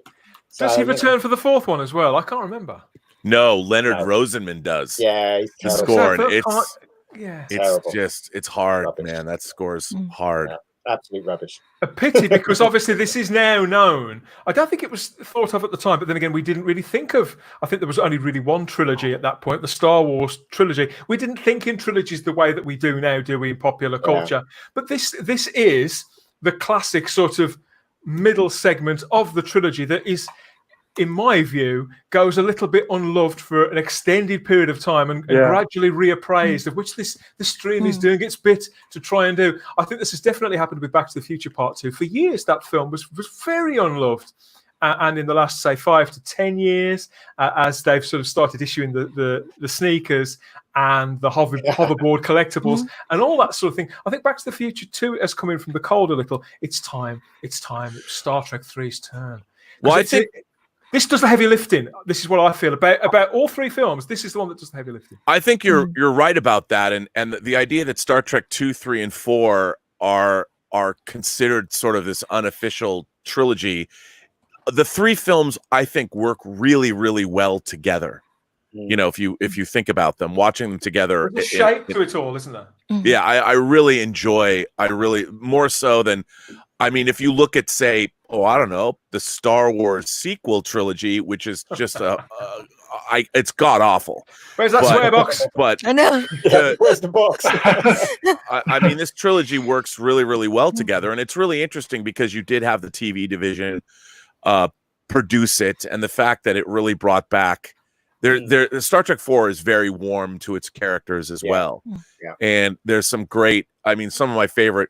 I don't like humor. Star Trek humor is best when it's not at the expense of the characters. I love the situational humor, like in A Piece of the Action when Spock says, "You're an excellent starship commander, but as a taxi driver, you leave much to be desired." When the humor is based in, I don't like in Star Trek 5 when Scotty does hit his head, that's at the expense of a character, and I don't like that kind of humor in Star Trek. Totally agree. And I think that Star Trek 4 especially has great. one of my favorite moments is about the exchange with Italian food and Spock, and I know it's off topic, but I think it's so funny. It's strange so that good. you can get three films like this, which they weren't trying to make a trilogy, and yet they belong together. They feel like three acts of a broader thing, greater than the sum of their parts. Sorry, Dan. You know the best thing is like I went to see it when it was they had in the cinema. They showed all four of them together. So obviously I went home at 4 o'clock in the morning. Yeah, when 4 o'clock in the morning, right? And when you see them all together, you realise how great these movies are. When just rub it in, Ian. Just rub it in. You know, they did that before. You can boast about your youth. He can boast about his seniority. In 91, when Star Trek 6 was coming out, because it was the 25th anniversary, they showed all, I want to say all 6, but I saw it was in Westwood here in Los Angeles, and it was pretty cool. They released a Laserdisc set, and that was a lot of fun. I can't believe that was the 25th, and now we're past the 50th. How many consecutive Star Trek films have you ever seen in the cinema on the same day?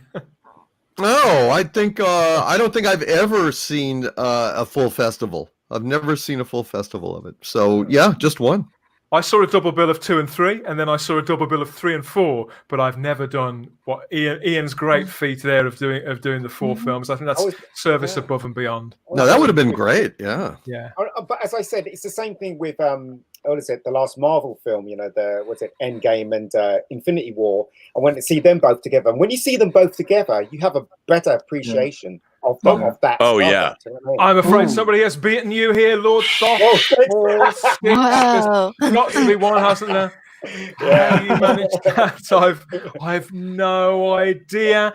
Eric Cork says there is some great Star Trek minds on this panel. That's for sure. Thank you, Eric. Thank you for watching. I hope you're enjoying yourself. Let's see what else we've got. We have Paul Wilkinson. Horner was a genius. It was agreed. No arguments at all here. We've got somebody in the chat, Retro Doc says pawn not far enough. Thank you. Thank you, Gary. Glad you're watching. He's got a line for every stream, Gary has. He really comes out with them. What have we got here? Locus said, I caught Wrath, Search and Voyage at Alamo Theatre a few years ago. Oh, nice. In the recent past, I think a lot of us would envy you that one. Lots of nachos consumed, or tacos, or whatever else. Yeah. And yes, and your Lord Thoth's back. It required a lot of quick pee breaks. Yeah, it does. But they give you breaks in between, though. Did you take a bottle in, Lord Thoth? I know. I can't imagine. Oh, here we go. And Gary's back. Yes, opening same day as Search for Spock, Once Upon a Time in America, and Streets of Fire opening the next week. Ghostbusters and Gremlins. All those wonderful movies. 1984 was such a brilliant year for movies. He's got a great memory. The 80s were great for movies. They were indeed, and it's funny you should say that because I've got a little picture here. Yes, this film eventually came out when it was eventually finished. It was released on the 1st of June 1984, and it was in the middle of, as Gary so rightly said there in the chat, a packed summer of hugely successful, iconic films too. We've got all of these as Ghostbusters, Last Starfighter, Philadelphia Experiment, Gremlins. They all come out. This was a boon year. And Buckaroo Banzai. None of those have really disappeared, have they? They're still loved, still respected, still rewatched, not just by us. We pass them down. We insist on our children watching them. Anybody else we try to indoctrinate into this genre. You over there in the UK, you got that beautiful poster with Bob Peake's artwork on it. One of the things that I've always, I don't as much anymore, but I used to collect movie posters, one sheets, and the biggest regret I have about Star Trek is that, well, it's not a regret I have, but it pissed me off that for Star Trek 2 and Star Trek 3, they didn't use Bob Peake's artwork for the key art for the American ad campaign. The Star Trek 2 poster, he did a beautiful, I have a big Italian poster of this, but he did a beautiful artwork with Khan and this artwork here, again, it's a little cropped in this poster, which I've never understood why they did it that way. But no, me neither. He did such beautiful work, and they brought him back. They used his artwork for Star Trek 4 on the American campaign, which is a gorgeous poster of the Bird of Prey and the Golden Gate Bridge, and it has one of my favorite ad lines in history, which is "How on earth can they save the future?" Which I think is so great. But this poster, I mean, A Dying Planet, A Fight for Life, The Search for Spock, it's so cool. There's a lot. If anybody wants to go to Google, obviously after you've watched this stream, don't do it now. You can go put Bob Peak and Star Trek Through the Search for Spock in, and you'll see, just as Rob was just saying, you don't only get this poster and you get some clean artwork, but there's some absolutely stunning concepts that they never did anything with. No, just breathtaking artwork, Robert. Not just for this film, but for all of the things, all of the Star Trek stuff that Bob Peak did. Oh yeah, he was. They did at the Motion Picture Academy. I want to say like 10 years ago. They had a display of his work, and they had some of his unused concepts for Star Trek: The Motion Picture, which were gorgeous, and then obviously Star Trek 2 and 3 and 4 and 5. He didn't do Star Trek 6, but he did all 5 of the first Star Trek features, and beautiful stuff. I love his poster for Star Trek 5. It's great. Yeah. Heading back to the planet Genesis now. Captain Kirk and the nasty Krug are doing a bit of a Flash Gordon. What a great scene, in my opinion. Classic Kirk. Can you give us a few Kirk grunts, Doomcock?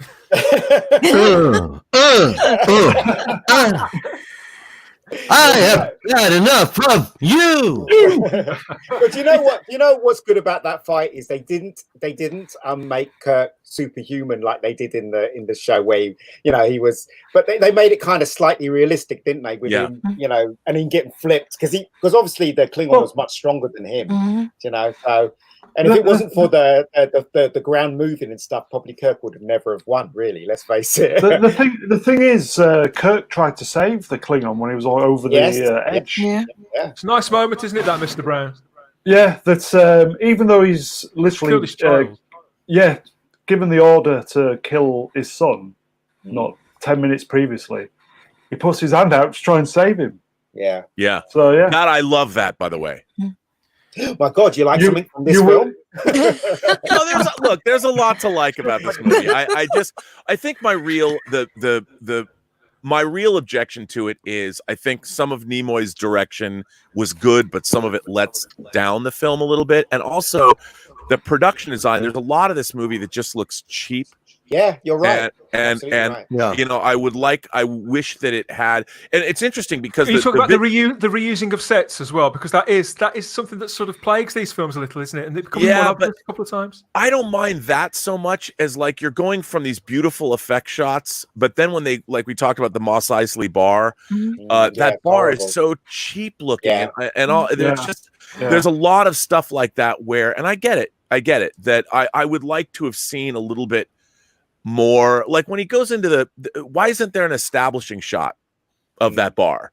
And I get it. There's all kinds of things where they're trying to, and it's only because I salivate over the Star Trek universe. I mean, anytime there was really from the time I was a little kid, I'm like, oh my God, we haven't noticed. I mean, the opening, it's. I mean, this is terrible. If I show this, Doomcock is never going to talk to me again.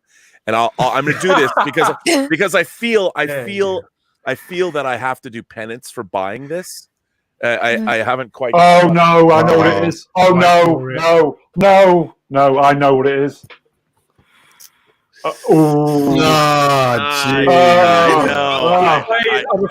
Insanity. Versions. See, here's the thing. All of these groans here, you'll have to explain to me what that is. You'll have to explain to me what that is. Okay, I have a fetishistic attachment to the original Enterprise, the original series Enterprise. I've loved the Enterprise my whole life, and as a kid, when they re-released the Enterprise with the different decals of all 12 of the original Constitution class ships, I had to buy 12 models and build all of them. Like I had to have the Congo, and I had to have the Farragut, and I had the Lexington, and so the polar lights, yeah, I had to. I bought. They never released the kit of the JJ Prize, the 2009 JJ Prize, which is the most god awful looking version of. Yeah, it's and, awful. and they never released it in this country, but they did release it in Germany. So I had to go to a secondary seller because Amazon wouldn't ship it to me, and I did buy the horrific JJ Prize because it was I had to have every version of the Enterprise. I mean, I had to build it. So I got halfway through building it and I couldn't finish. Is a collector. It's a different. I think it's a different part of us that we access, and sometimes it can be completely separate from what's on screen. I feel your pain as a Doctor Who fan. We feel the pain, don't we, Sarah? We do. We do. Oh, that I we talk about this obviously on Midnight's Edge and Doomcock and Nerdrotic talk about this a lot. I don't understand. If I could just say, we're talking about Star Trek 3. There's so much Star Trek you can watch, and creative people should understand why Star Trek works. And even in Star Trek 3, we can talk about what we like or what we don't like, but it's very apparent in Star Trek 3 why certain things work. And I am boggled. My mind is boggled that why all of these big franchises that have been around for as long as they have, why can't the current stewards of these franchises, why do they always try and change them into something else? Well, we know why, don't we? I know, but I just I say that more. It's a rhetorical question, but I'm like these things that stand the test of time. We're talking about a movie that's 36 years old, and we can wax rhapsodic about it, and you watch it and have just as much enjoyment from it last night watching the Blu-ray as you would 36 years ago when it came out in the theater.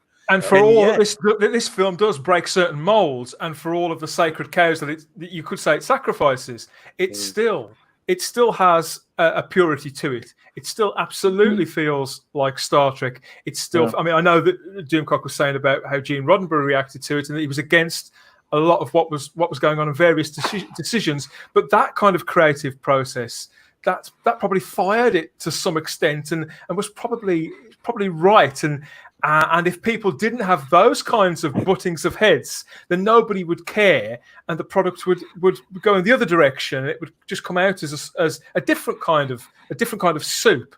This is a franchise. This is a series of movies that I feel is taking chances in being big, in using the fact that even though it was a smaller budget than previous ones, using the fact that it was on the bigger screen for potentially a much wider audience. It's telling perhaps how can I put this? A simpler but more classical story, and ending with a fist fight. I still think it challenges the audience in different ways, in the character beats, in the little moments of dialogue, and in the spirituality aspect. The Ponfar.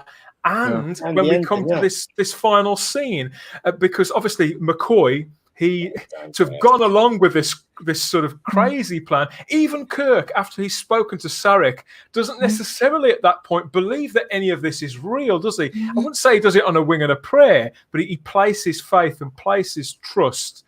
And it's as if he can't bear not to know. And when they get to this, and McCoy says, "Well, I've come all this way now." Basically, he goes and lies down, and we see this take place. The whole scene, it's very. I think it's strangely scary, Doomcock. It is. It's unnerving, and of course, I felt like it was going to work out, just knowing how movies work out. To be so dark and to be unnerving when we know everything's going to be okay. That proves how well Nimoy does this. Because you like the characters and you're rooting for them all the way through. Because we care. Yeah. There's also a moment in this. It's just one line, and it's a DeForest Kelley line when he says, "You're taking me to the promised land." Yeah, and it's the way he delivers that line has more warmth and entertainment value than the last 3 seasons of Discovery and Picard put together. Whoa. Could I just say when DeForest Kelley says when he sees Spock laid on the table, it seems I've missed you. Yeah. That was great. That really got to me. If you've watched all the banter between the two characters and all the verbal fights, it's just like yes. This is he does care. He does care. Yeah, and that's it. It's the simplicity of that. And this isn't a short scene, is it? But there's very little dialogue, and what is there is word perfect. And it's earned as well. Yeah. It's a great word for it. Yeah, it does. And this film, it's a hard. I know it's not a very long movie, but it is very relentless. It is action packed. It does put you through the ringer, and particularly when you watch it for the first time. But it does still sort of pull me in like this, and I still do find this chilling. I mean, she's got such a fantastic face. I can't remember the name of the actress. That's terrible. Someone. Judith Anderson. Yes. Yeah, I mean, you know what? She's such a one of the things that I've really objected to with modern Star Trek as well is the casting of Vulcans. They never seem to get it right. But Dame Judith Anderson, she's right. Like she could have been Celia Lofsky's sister. Celia Lofsky played T'Pau in Amok Time. And her dialogue, what you ask hasn't been done since ages past, and the way she uses her hands and her fingernails. I mean, she's so good. And for this scene is not exactly lush, again, it betrays the budget, but she sells it. You feel the weight of this scene because this woman is not messing around. Like she's like T'Pau. And one of my favorite things when I was a kid was in Amok Time, when it was really the first time you ever saw Vulcan. And whenever Amok Time would come on, I loved it when the wedding party would come in and T'Pau was being brought and Kirk's in awe. I love how Shatner's like, you know who that is? That's T'Pau. And I've always loved how, and I always wanted, I kind of feel that Shatner, they don't have a cutaway like that. They don't have a line reading, but you can see it in Shatner's face. Like here, once again, he's thinking back to the first time he met T'Pau back in Amok Time. And I love that kind of, it's very evocative of that. And she looks like she's been carved out of the same rock as the environment. Totally. It's her domain. It is her domain. And she's sort of tolerating their presence, really. And I almost feel like not that she resents performing the ceremony, it was sort of, oh, well, if I must, she probably had a rider for doing that, I love what you ask hasn't been done since ages past, but I'm going to do it right now. But I think what you said, Dan, I think it explains the whole of Star Trek. It's a very simple story when you look at it, and that's why I like it so much. It doesn't try to bog the story down with unnecessary stuff. It really does give you the essential of that story, and even if they're mustache twirling villains, you still get Star Trek. Yeah, it is pure Star Trek, and that's what I loved about this film. Look, I mean, I've often said that, and because I'm such an original series fan, I've often complained about Star Trek 3 being the basis of taking the Klingons off in what I thought was the wrong direction. And yet, by the time you get to Deep Space Nine and characters like Martok, who is a fantastic Klingon, and Gowron, and they finally came into their own. Even the first season of Next Generation, there's an episode called Heart of Glory, where I love that one. Vaughn Armstrong plays a Klingon that we meet. He's great, he's great. He brought back, but this, I people love Christopher Lloyd, and it's a fun performance. It is. It's just I'm so serious about my Star Trek. It's like I know you are. Java Bean here says TOS and DS9 all the way. Poor old TNG getting left out there. Let's take a look at this moment here. I love that moment. That moment is so great. good. You know what? Right? It's really Face of moving. an angel. You know what? When I first saw it as a kid, I thought it was moving, but when I saw it yesterday on Blu-ray, I was really moved. Because I love these characters; they're fantastic, right? You wonder what happened to Star Trek. Yes, exactly. Why can't taken Star over by Trek be people like that don't this? know it and don't care about it? That's what happened. Is there something about this, Doomcock, when you see these moments between two middle-aged men? I mean, I know Spock's only recently middle-aged again, but technically, the brotherhood of this, it says something about life moving forward, doesn't it? I get something different out of this now I'm in my 40s than I did when I saw it when I was 10, when I saw it again when I was in my 20s, and feasting on DS9 and Voyager, and it was part of something so much bigger. Now this film, now this film isn't just part of Star Trek for me. I can watch this in isolation and get so much out of it. And this moment, I think, is a prime example as to why. No, it's true. I mean, it made me feel different watching Wrath of Khan, let's say. For every single time I've seen it, it's been different. When I first saw it, you know, as a kid, I was just kind of irked. I was pissed because we all knew the rumors that Spock was going to die, and so it was kind of expected. And I felt it was cynical. And I was angry, but you know, as I've gone through time, and the last few times I've watched it, it really, really, really gets to me. Yeah. In the same way you were describing, Dan, and I just, this is another scene that's exactly like that. Star Trek has heart, and Star Trek has wisdom in it, and as you age, you shift through different phases of your life. You'll find something of relevance in these great moments till your dying day. Yeah, and I think that's what makes this different than Star Trek Discovery or Picard, where you don't find any meaning in it ever, and all it is just a vile, contemptuous abomination that's soulless, ultimately soulless. I cannot think of a single moment or a scene or a line in 3 seasons of Kurtzman Trek that even passed muster. I can't even think of one, seriously. And I'm not just being a dick. I can't think of a single moment that moved me at all. I'm right there with you. I mean, they you know, what's really interesting too is if you think about this Star Trek film series. So they made 6 obviously the classic series movies beginning in 79 and then ending in 91. Think about the fact that all of these characters are all middle-aged and older. Yeah. And the fact that they were appealing, like I as a teenager couldn't wait.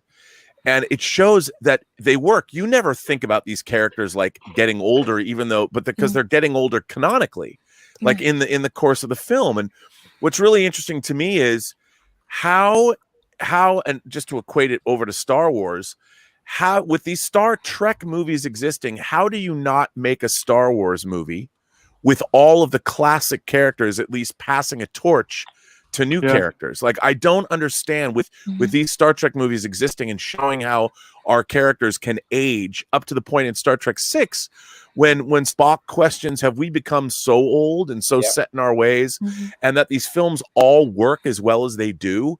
You never once think, oh, we need to watch teenagers, or we need to see some. No, because they don't know what they're talking about. The Hollywood people just don't know what they're talking about at all. I mean, you're right. How could you pass the torch if you don't have the person originally to pass the torch? No, I mean, it doesn't make any sense. It's mind-boggling to me that they were able to keep this cast together and get everybody to keep coming back and making these films. And these were considered, you know, Paramount's crown jewels. Star Trek was an ongoing franchise that always worked.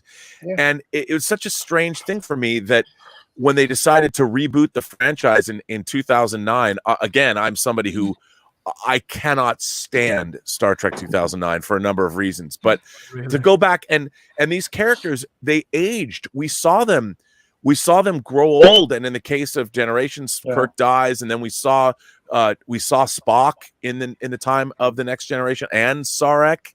And to me, those characters their lives were finished in the pop culture memory. Kirk and Spock and Sarek and the crew of the Enterprise aged out, and their story was over. And I find it so strange that everybody wants to keep going back and redoing these characters that had already been so wonderfully done. And I don't understand it. I just don't get. I mean, I know. Could it be something to do with the fact that the budget of this was $16 million and it made at the box office $87 million? Wow. And money talks, everybody. It was phenomenally successful, wasn't it? And the series would continue. I love that. You know, just talking about the ending. Just talking about the ending. You know, when all the crew members go up to Spock and they're all smiling, and he does that turn to Kirk and he raises his eyebrows. I just think that was such a great moment. Absolutely terrific moment. Could I just say this one still the more, Kurtzman Trek could not even get remotely close to what that means. Yeah. No. Where you couldn't even get close. When I saw that on the screen in the sim, it's like, yes. Did they change that, by the way? You wanted more. I think the font has changed over the years. Because I remember it saying the human adventure continues. Am I got that wrong? I think that's the one for Star Trek the Motion Picture, isn't it? Just before Human Adventure is just beginning. Anything else? Oh, absolutely. Yeah. I understand we are about to lose one of our panel. That the mighty Doomcock is being called back to his lair. So before you vanish in a swirl of fire and booming noises, Doomcock, how many pointy ears out of 10 do you give the search for Spock now, even 36 years on? I would probably give it 8 pointy ears out of 10. I think. Well done. I think that's fair. Yeah. Well, I think you've more than held up your end of the bargain. I think this has been a battle hard fought. We're going to ask the chat in a little moment to give us their. In fact, chat, if you let us know whether you think this film is proves or dismisses the odd-numbered curse. Yes is Y, N is no. You let us know what you think, and we'll read and we'll see what the general consensus is from there. Thank you so much, Doomcock. Hope you've had fun. It's been a delight. It's been an honor. Thank you so much. You guys. Thank you so much. Nostalgia. Had a lot of fun, and we'll see you next time. And thank you guys so much. Yeah. Hail. Our pleasure. Hail. So, thank you guys. Yes, our pleasure. Thank you. Sarah, how many pointy ears out of 10 would you give this? I am going to agree with Doomcock. I think it's a solid 8. Yeah. Any reason in particular? I mean, obviously, yes, you keep reminding us you're too young to have watched this. So, as a younger person, it was released before you were born. Only just. Can you nail it down? Can you get one sentence that you feel encapsulates it? It's doing very, very well in the chat, everybody. Okay. I'm going to say profound. Because lots of hail Doomcocks. It's got the rewatchability, and there's so many layers to this, and I find something different every time. I mean, on a personal note, I mean, as some of you will know, I had a bereavement in the family a few months ago, and watching this, watching Kirk with his loss and all that exploration of grief and how far you'd go to get him back, and it just adds a completely extra layer to it. I just think it's wonderful. Oh, Stubble McShave. Stubble McShave. That's a brilliant name. The yeses in favour of Search for Spock are winning by a considerable margin so far, but we have got a couple. Thank you, Stubble. Ian, how about you? How many pointy ears out of 10 do you give the Search for Spock, and where do you stand on this one, my friend? Look, you know what? I think Search for Spock is the best one out of all the Star Trek movies with the original cast. And this recent rewatch in HD, it's solidified that for you. You know what? Yes. Jealous. I watched it on Blu-ray, and I was still at the edge of my seat, even though I knew what was going to happen. It's a great movie, and I would give it 8.5 out of 10. I really would, because it's such a great movie. And as I said, Robert, I love you, but what keeps it from getting the 9 for you? Sorry? What keeps it from getting the 9? Because no film's perfect. No film's perfect, right? And as Robert pointed out, some of the sets weren't very good. He pointed out some of the stuff that wasn't good, and I agree with him. If it had the right budget, it would probably looked even better. There's some things I disagree with him, obviously, but it can't get a 10 out of 10 because it's not perfect. But it's a damn good movie. Yeah. It's just a shout out here to our friend Problem Being. Love you, Starry-Eyed Girl. Thank you, Lee. She's married, by the way. Didn't you not know that? I wanted to ask Sarah, you talked about having kids. Yes. Do your kids, are they geeks? Do they watch Star Trek? Have you They introduced do, them? yeah. They're more into Doctor Who and Star Wars. But yeah, I have been getting them into it. My boys are 7 and 11. and they absolutely love the original series. They love Zulu. Good and kids. Good parenting. they love the Tribble. In fact, they watched it with me last night. I watched it again to refresh my memory, and they sat and watched it with me. So yeah, it was really nice. So if you're going to start with Doctor Who, where do you start? Do you go all the way back to the beginning, like Patrick Troughton, and do you go back to? What are you like with black and white and yeah? It's rough. You love the Twilight Zone, don't you, Rob? Yeah. Yeah. Oh, it's that. I think there's a really, I don't have kids myself, unfortunately, and when I was a kid, it didn't matter whether something was color or black and white. It just you would watch it, and there was in the wake of Star Wars, there was a book that came out, and I want to say it was by a British author named Alan Frank, and the book is called Sci-Fi Now, and it was like a pictorial history of the science fiction film. And I vowed when I got that book, I was 11, I'm like, I'm gonna see every movie that's in this book, and I have, except for one. There's one movie. It's a movie that was directed by Richard Lester, and it's called The Bed Sitting Room. And it's a kind of a post-apocalyptic London set movie. Now, here's the thing. I bought it. I have a Blu-ray of The Bed Sitting Room. I've never opened it, and I've never watched the movie because if I watch the movie, this part of my life that began when I was 11, when I got this book, will be over. So I don't know what that says about me, but please don't take this the wrong way. That's really quite sweet. A little bit sad, but really sweet.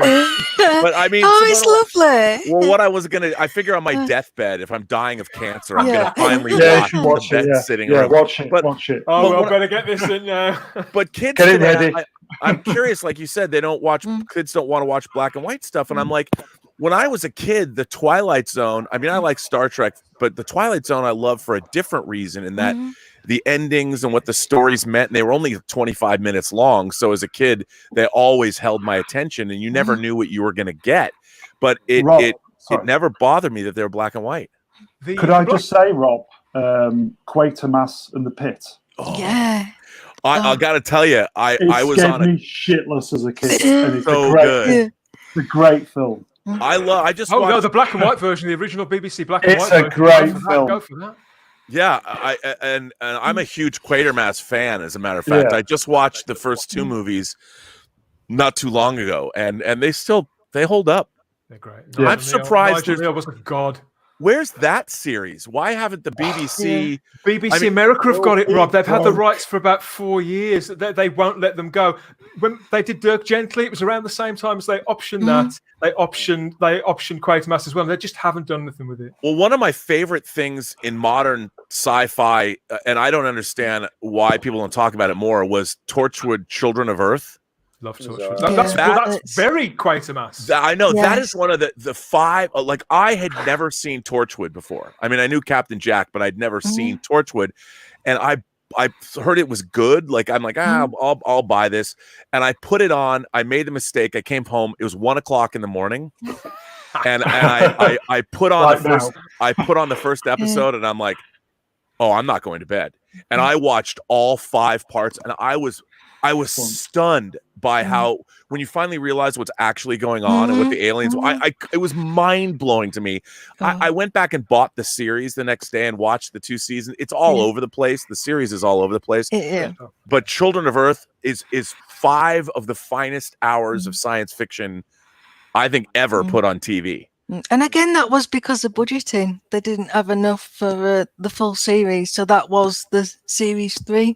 Oh yeah, and Euros Lynn directed those. That show is so good. And having not seen an episode of Torchwood, I totally got what was going on. But to think that it managed to pull you in when you'd not seen it before. Oh, we need to do a Torchwood stream now. Yeah. Oh. We'll be on Torchwood. We'll be getting you for that now. Well, in that case, Rob, then I would suggest for Doctor Who, you watch the revival series, which started. Oh no, I'm a big fan of the Russell Davies era. Oh, you've seen that one. So it's the classic series you haven't seen.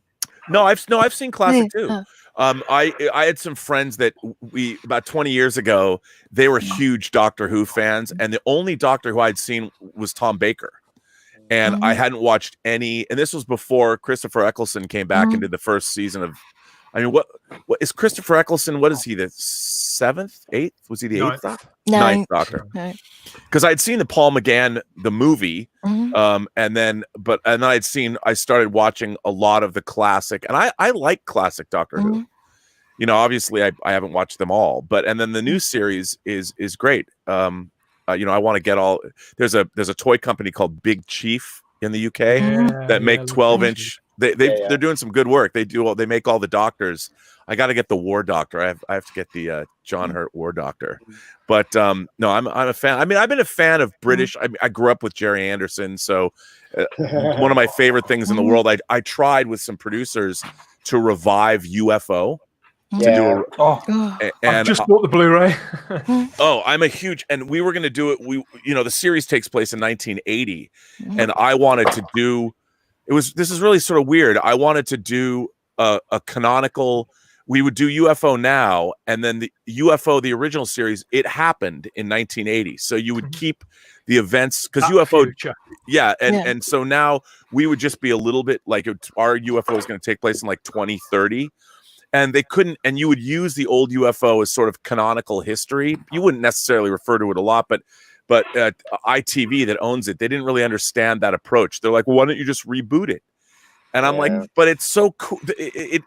That way you could have it set in the UFO that world. You could make our world. It doesn't take place in our world. It takes place in the UFO world from the show, the original show. Well, I know we're down a little bit of a rabbit hole here, but I noticed that you're currently on Heels versus Babyface, aren't you, with Ass talking about The Prisoner? And a lot of the people who worked on The Prisoner went on to work on UFO, didn't they? And it sort of shows wonderful shows that they're British through and through, but the idea that they translate and that people, not just in America, but from all over the world, latch onto them and rewatch them after 40 or 50 years, it's just fantastic. They did an American version of it, didn't they?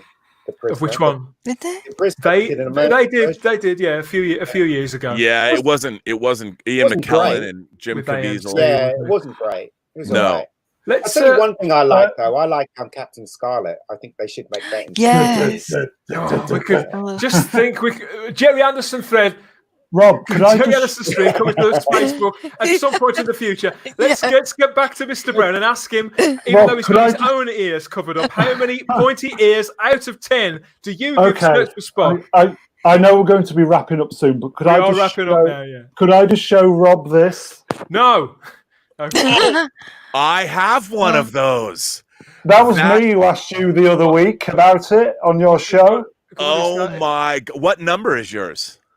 Mine's 103. Is that the Eagle, Mr. Brown?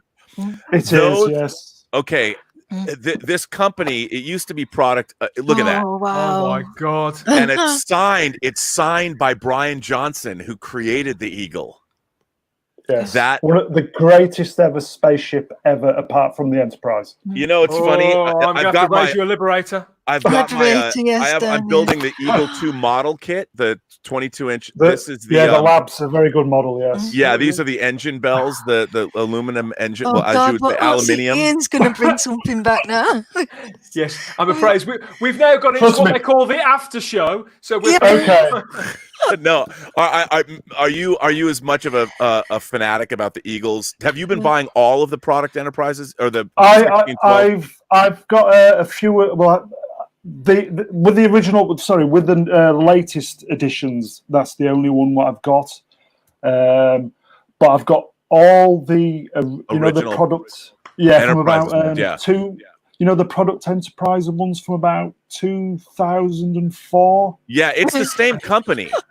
Yeah, I'd feel it here, guys. They're turning. The natives are turning. Well, though, what they just released? I don't know when I'm going to get mine, but the Caldorian, the Christopher Lee episode, Earthbound.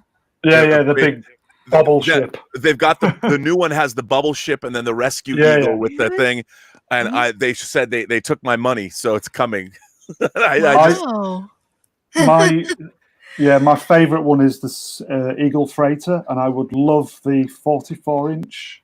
Oh, £3,000 one, but I no. can't. Yeah, I those I would want all of those 44. They're just too. They're way out. I could never. Afford, I could. So- my girlfriend would kill me. She's like, "You spent £3,000 on what?"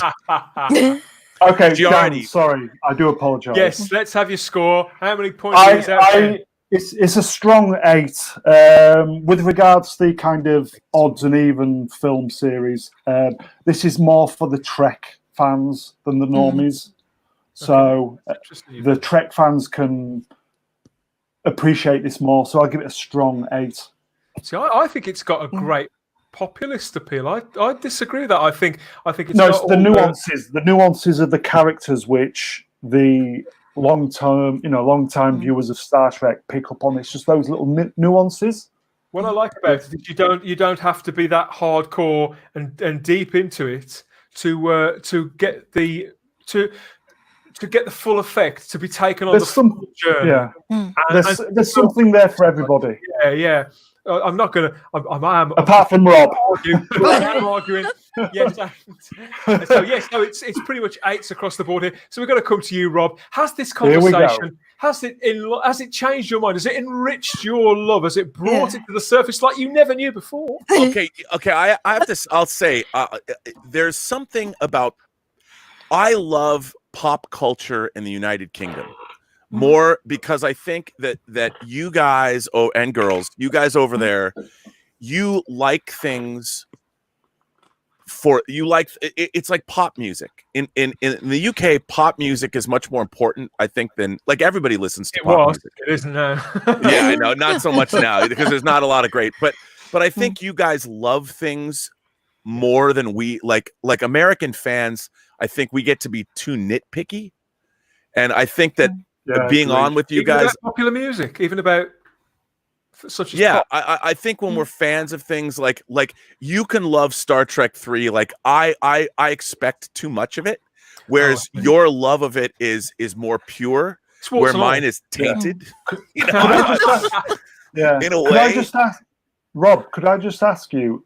I think you're enjoying doing podcasts with British people now, aren't you? I very much am. Yes. I told you, Dan. I told you. He's loving it. He's loving it. Yeah. Well, I've spied several British things on your shelves before because I've seen some of your shows and your Prisoner paperback. I've got that paperback there, so I do think I've got that. Yeah. Oh yeah, that's right. Yeah. It's no, nice. I love. First of all, I've only been to London twice, and it's the UK is one of my favorite places to see films. And the first time, you know what I did the first time I came to London? This is the coolest thing ever. So I was working on the Lord of the Rings extended edition documentaries, and I was working for the company, my friend Michael Pellerin, and somebody had to go interview Christopher Lee, and everybody was kind of scared to do it. I'm like, are you? So Michael goes, "What would you go to London and interview Christopher Lee?" And I'm like, "Are you kidding me?" Yes. What? He was gone. He was I guess people because of his stature. I mean, literally, he was tall, but also, so we got a suite at the Dorchester Hotel. I didn't get to stay in it, but we rented a suite, and that's where we had Christopher Lee come, and that's where we shot his interview. And what was great was whatever flight they booked for me was like 2 days early. So I just got to hang out in London for 2 days, and it was like, I was by myself, but I had the greatest time ever. I'm like, this city's amazing. I loved all the people I met. I mean, it was great. I was staying at the St. Martin's Lane Hotel. It was great. And I'm like, I love this place. And I was going to all these stores looking for classic Dinky toys and Corgi toys. And did you find Forbidden Planet? I did. I went to Forbidden Planet, and it was the best. Yeah, I mean, I've always wanted, and I still have a dream. My dream is to go to Ireland and walk around for like 6 months, and I want to walk to every distillery and every brewery, and I just want to stagger out. That's it. Stagger out. Yeah, and that's what I want to do is just walk around Ireland. I've never been to Ireland. I've always wanted to go my whole life. Everybody's gonna have a dream. Everybody's gonna have a dream. I know. How many points out of 10 are you going to give Search for Spock? Well, I was going to give it 6.5, but you've convinced me to give it 7. A moral victory there. I'm giving it 7. 7 pointed ears. Victory. Do you think am I allowed to give it a score out of 10? Of course you are. You have to. Yeah. I think I probably am. I would go for. Actually, I'm going to go for the 9. I'm going to say Ian's 9. Wow. I'm going to go for the 9. I'm Wow. going to do the highest score. I Wow. love this movie. Have we got any more votes in the chat? No, we haven't. Just lots of gratitude. We've got this from Jed Toad. I would go interview Christopher Lee in a heartbeat back then, man. And who else have we got here? We've got lots. We've got Lord Thoth. He's very amused by all of this and says that the Spacebook, you need a Canadian. Yes, we have had Canadians on. We had a lovely Canadian woman on last week to talk about the James Bond movie Live and Let Die. That stream's also up on the channel. So like, Rob. subscribe, and you won't miss any of the James Bond stuff coming up either. With Rob likes massive fan, aren't you, Rob? Oh, you know, it's funny because again, the James Bond franchise and Star Trek were the two things as a kid I loved. And as a kid too, talk about corgi toys, having the die-cast DB5 from Goldfinger with the ejector seat that worked. And that was one of my favorite toys ever. As a matter of fact, Eagle Moss, you can get, I've been getting parts. They give you parts, but I'm building a DB5 that's like this big. I've seen those. Yeah, the Eagle Moss how one. big is the finals? How long will the final one be? It's 1/8 scale, so it's pretty big. I mean, it's I don't know where I'm going to put it in here, but maybe I'll just have it sitting in front of me and I'll be able to pick it up during my YouTube show. But Elizabeth, my girlfriend, is like, "Why are you doing this? How much is this going to cost you? How much?" I'm like, I don't even want to tell her. I'm getting the feeling that's quite a common thing that's recurring in your house. Chris Persh's here. He says it's a start. Next time, maybe we can improve Robert's opinion. Get it up to 8. They're still not happy, Rob. They're still not happy. You can't please all the people all the time, can you? And we have, it's Martin here with his World of Wonders. Great panel. Thoroughly enjoyed the chat. Thank you, Martin. It's good to see you there. I don't know all these people. What else? And yes, we've got Pop Culture Minefield. I was talking to Gary there. You should I don't know what he's talking about. People having personal conversations in my chat. What's going on? Okay. Imagine the cheek of that. Could I just ask Rob, are you coming over for No Time to Die? Well, I don't. Do we know that it's going to open in November? I mean, looks like it's been delayed again, mate. Yeah, I heard that. Yeah. That's, I mean, devastating. But I want to, because now it's just longer time for me to save up the money to make that trip. Because I want to see that. I think my theory is that I think the Broccoli's, I think Michael Wilson and Barbara Broccoli, I think they're going to sell the Bond franchise. I just think so too. A lot of people are saying that because after this 25th film and Daniel Craig's last outing, I mean, why not go out on a high note? What do they have anything more to prove? I mean, it's been the family business since 1962. I think Christopher Nolan's going to take the next film and Tom Hardy as Bond. What do you think? Wow, you know what? I would love that. The stars are aligning. Nolan will do Bond eventually. He wasn't interested in inheriting another leading man. He wants to redefine. He's had his practice with Inception and Tenet, which is coming up. That's his dry runs, as it were. Wow. You heard it first there, mate. Because I love Inception, and I am dying. It kills me that Tenet is now undated. I'll wear a hazmat suit if I have to. What do I have to? I mean, I just want to see it in the biggest theater possible. I know there's so many people that have been counting down the days, and the look on their face. The rabbi. If you're watching Rabbi, I know you were counting the days, mate. But we will get there eventually. It's the only thing to get excited about. I mean, I can think of something else to get excited about. Like, subscribe if you've enjoyed this video, or even if you're still not sure. Subscribe to the channel. Smooth, if you want very to see smooth. more. And share it to your friends and loved ones if they're into Star Trek or not. Maybe they've not seen this film in a long time, and it can reignite their love for old Star Trek, for the good stuff. And yes, if you subscribe to the channel, you'll find lots of Doctor Who content featuring myself, Sarah, and various other people. We've got the James Bond streams. We've got other stuff coming up. So yeah, keep an eye out for all of that, and don't miss any of it. If you hit the bell and subscribe, you're not going to miss a single thing, whichever fictional universe we end up in with any of these good people. We could talk about Jerry. We'll be talking about it all at some point, won't we?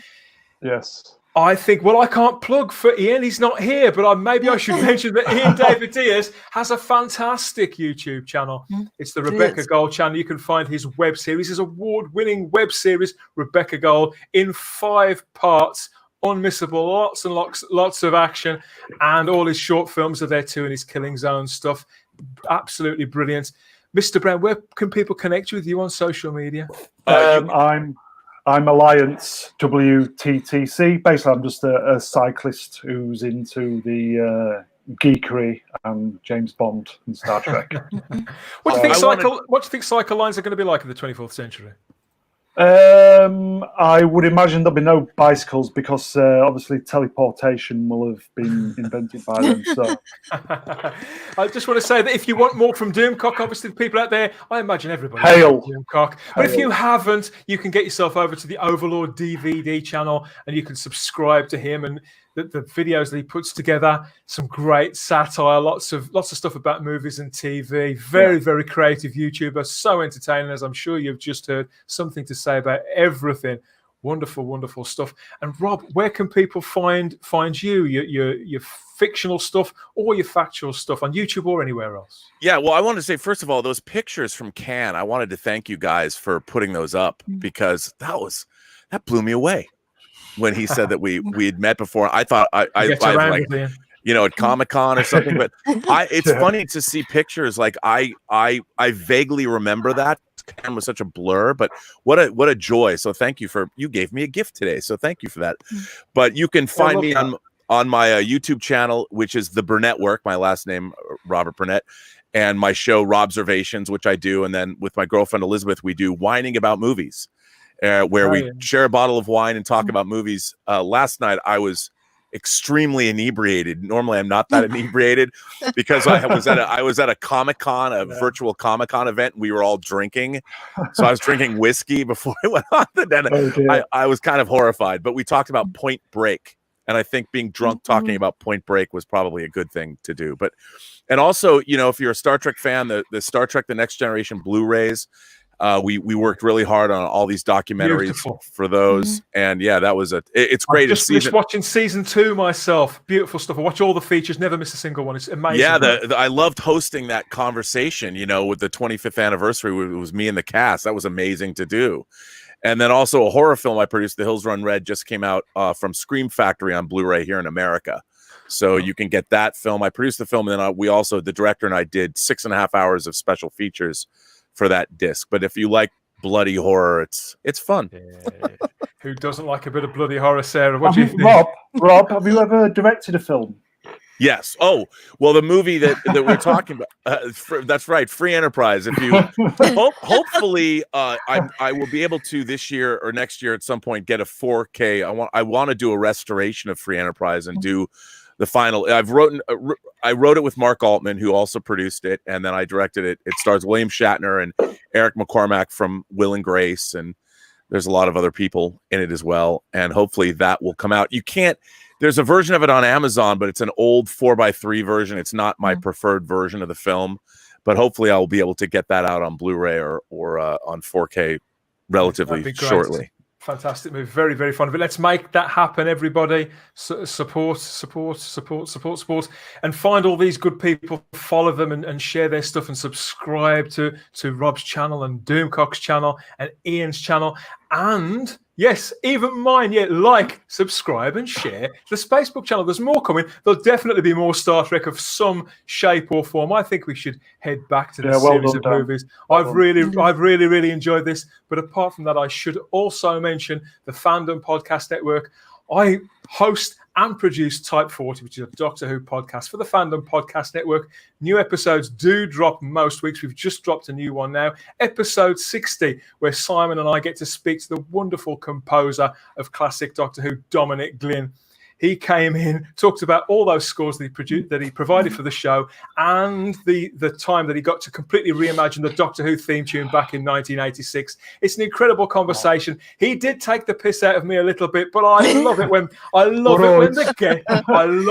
the guests do that. So that was absolutely fine. You can find that on the Fandom Podcast Network's Master Feed, Apple Podcasts, Stitcher, Google Play, you name it. You can find it there, and there's more of that to come and more videos here. Oh, what else? Thanks, Rob. All the adverts over. Yeah, my thanks to you, Mr. Brown. My thanks as ever to you, Sarah. We're going to get you back on soon, aren't we? Yeah, some more stuff. I'm getting back. Yeah, and yeah, Rob, thank you so much for joining us. We'd love this you was to so come much back fun. on. Yeah, Anytime. We should do this with Star Trek: The Motion Picture. I'd love that. Yeah. Oh God, I could go on. I could kick into an after show now because I hated I it need for to a go long to bed. I hated it for a long, long time, and now I don't. Star Trek: The Motion Picture, coming to the Space Book at some point in your future. Don't miss it. Like, subscribe, share. You wouldn't want to miss that at all. Oh, yeah, hear me on Type 40, a Doctor Who podcast, and whatever else. Have I missed anything? Oh, yes, I have. No.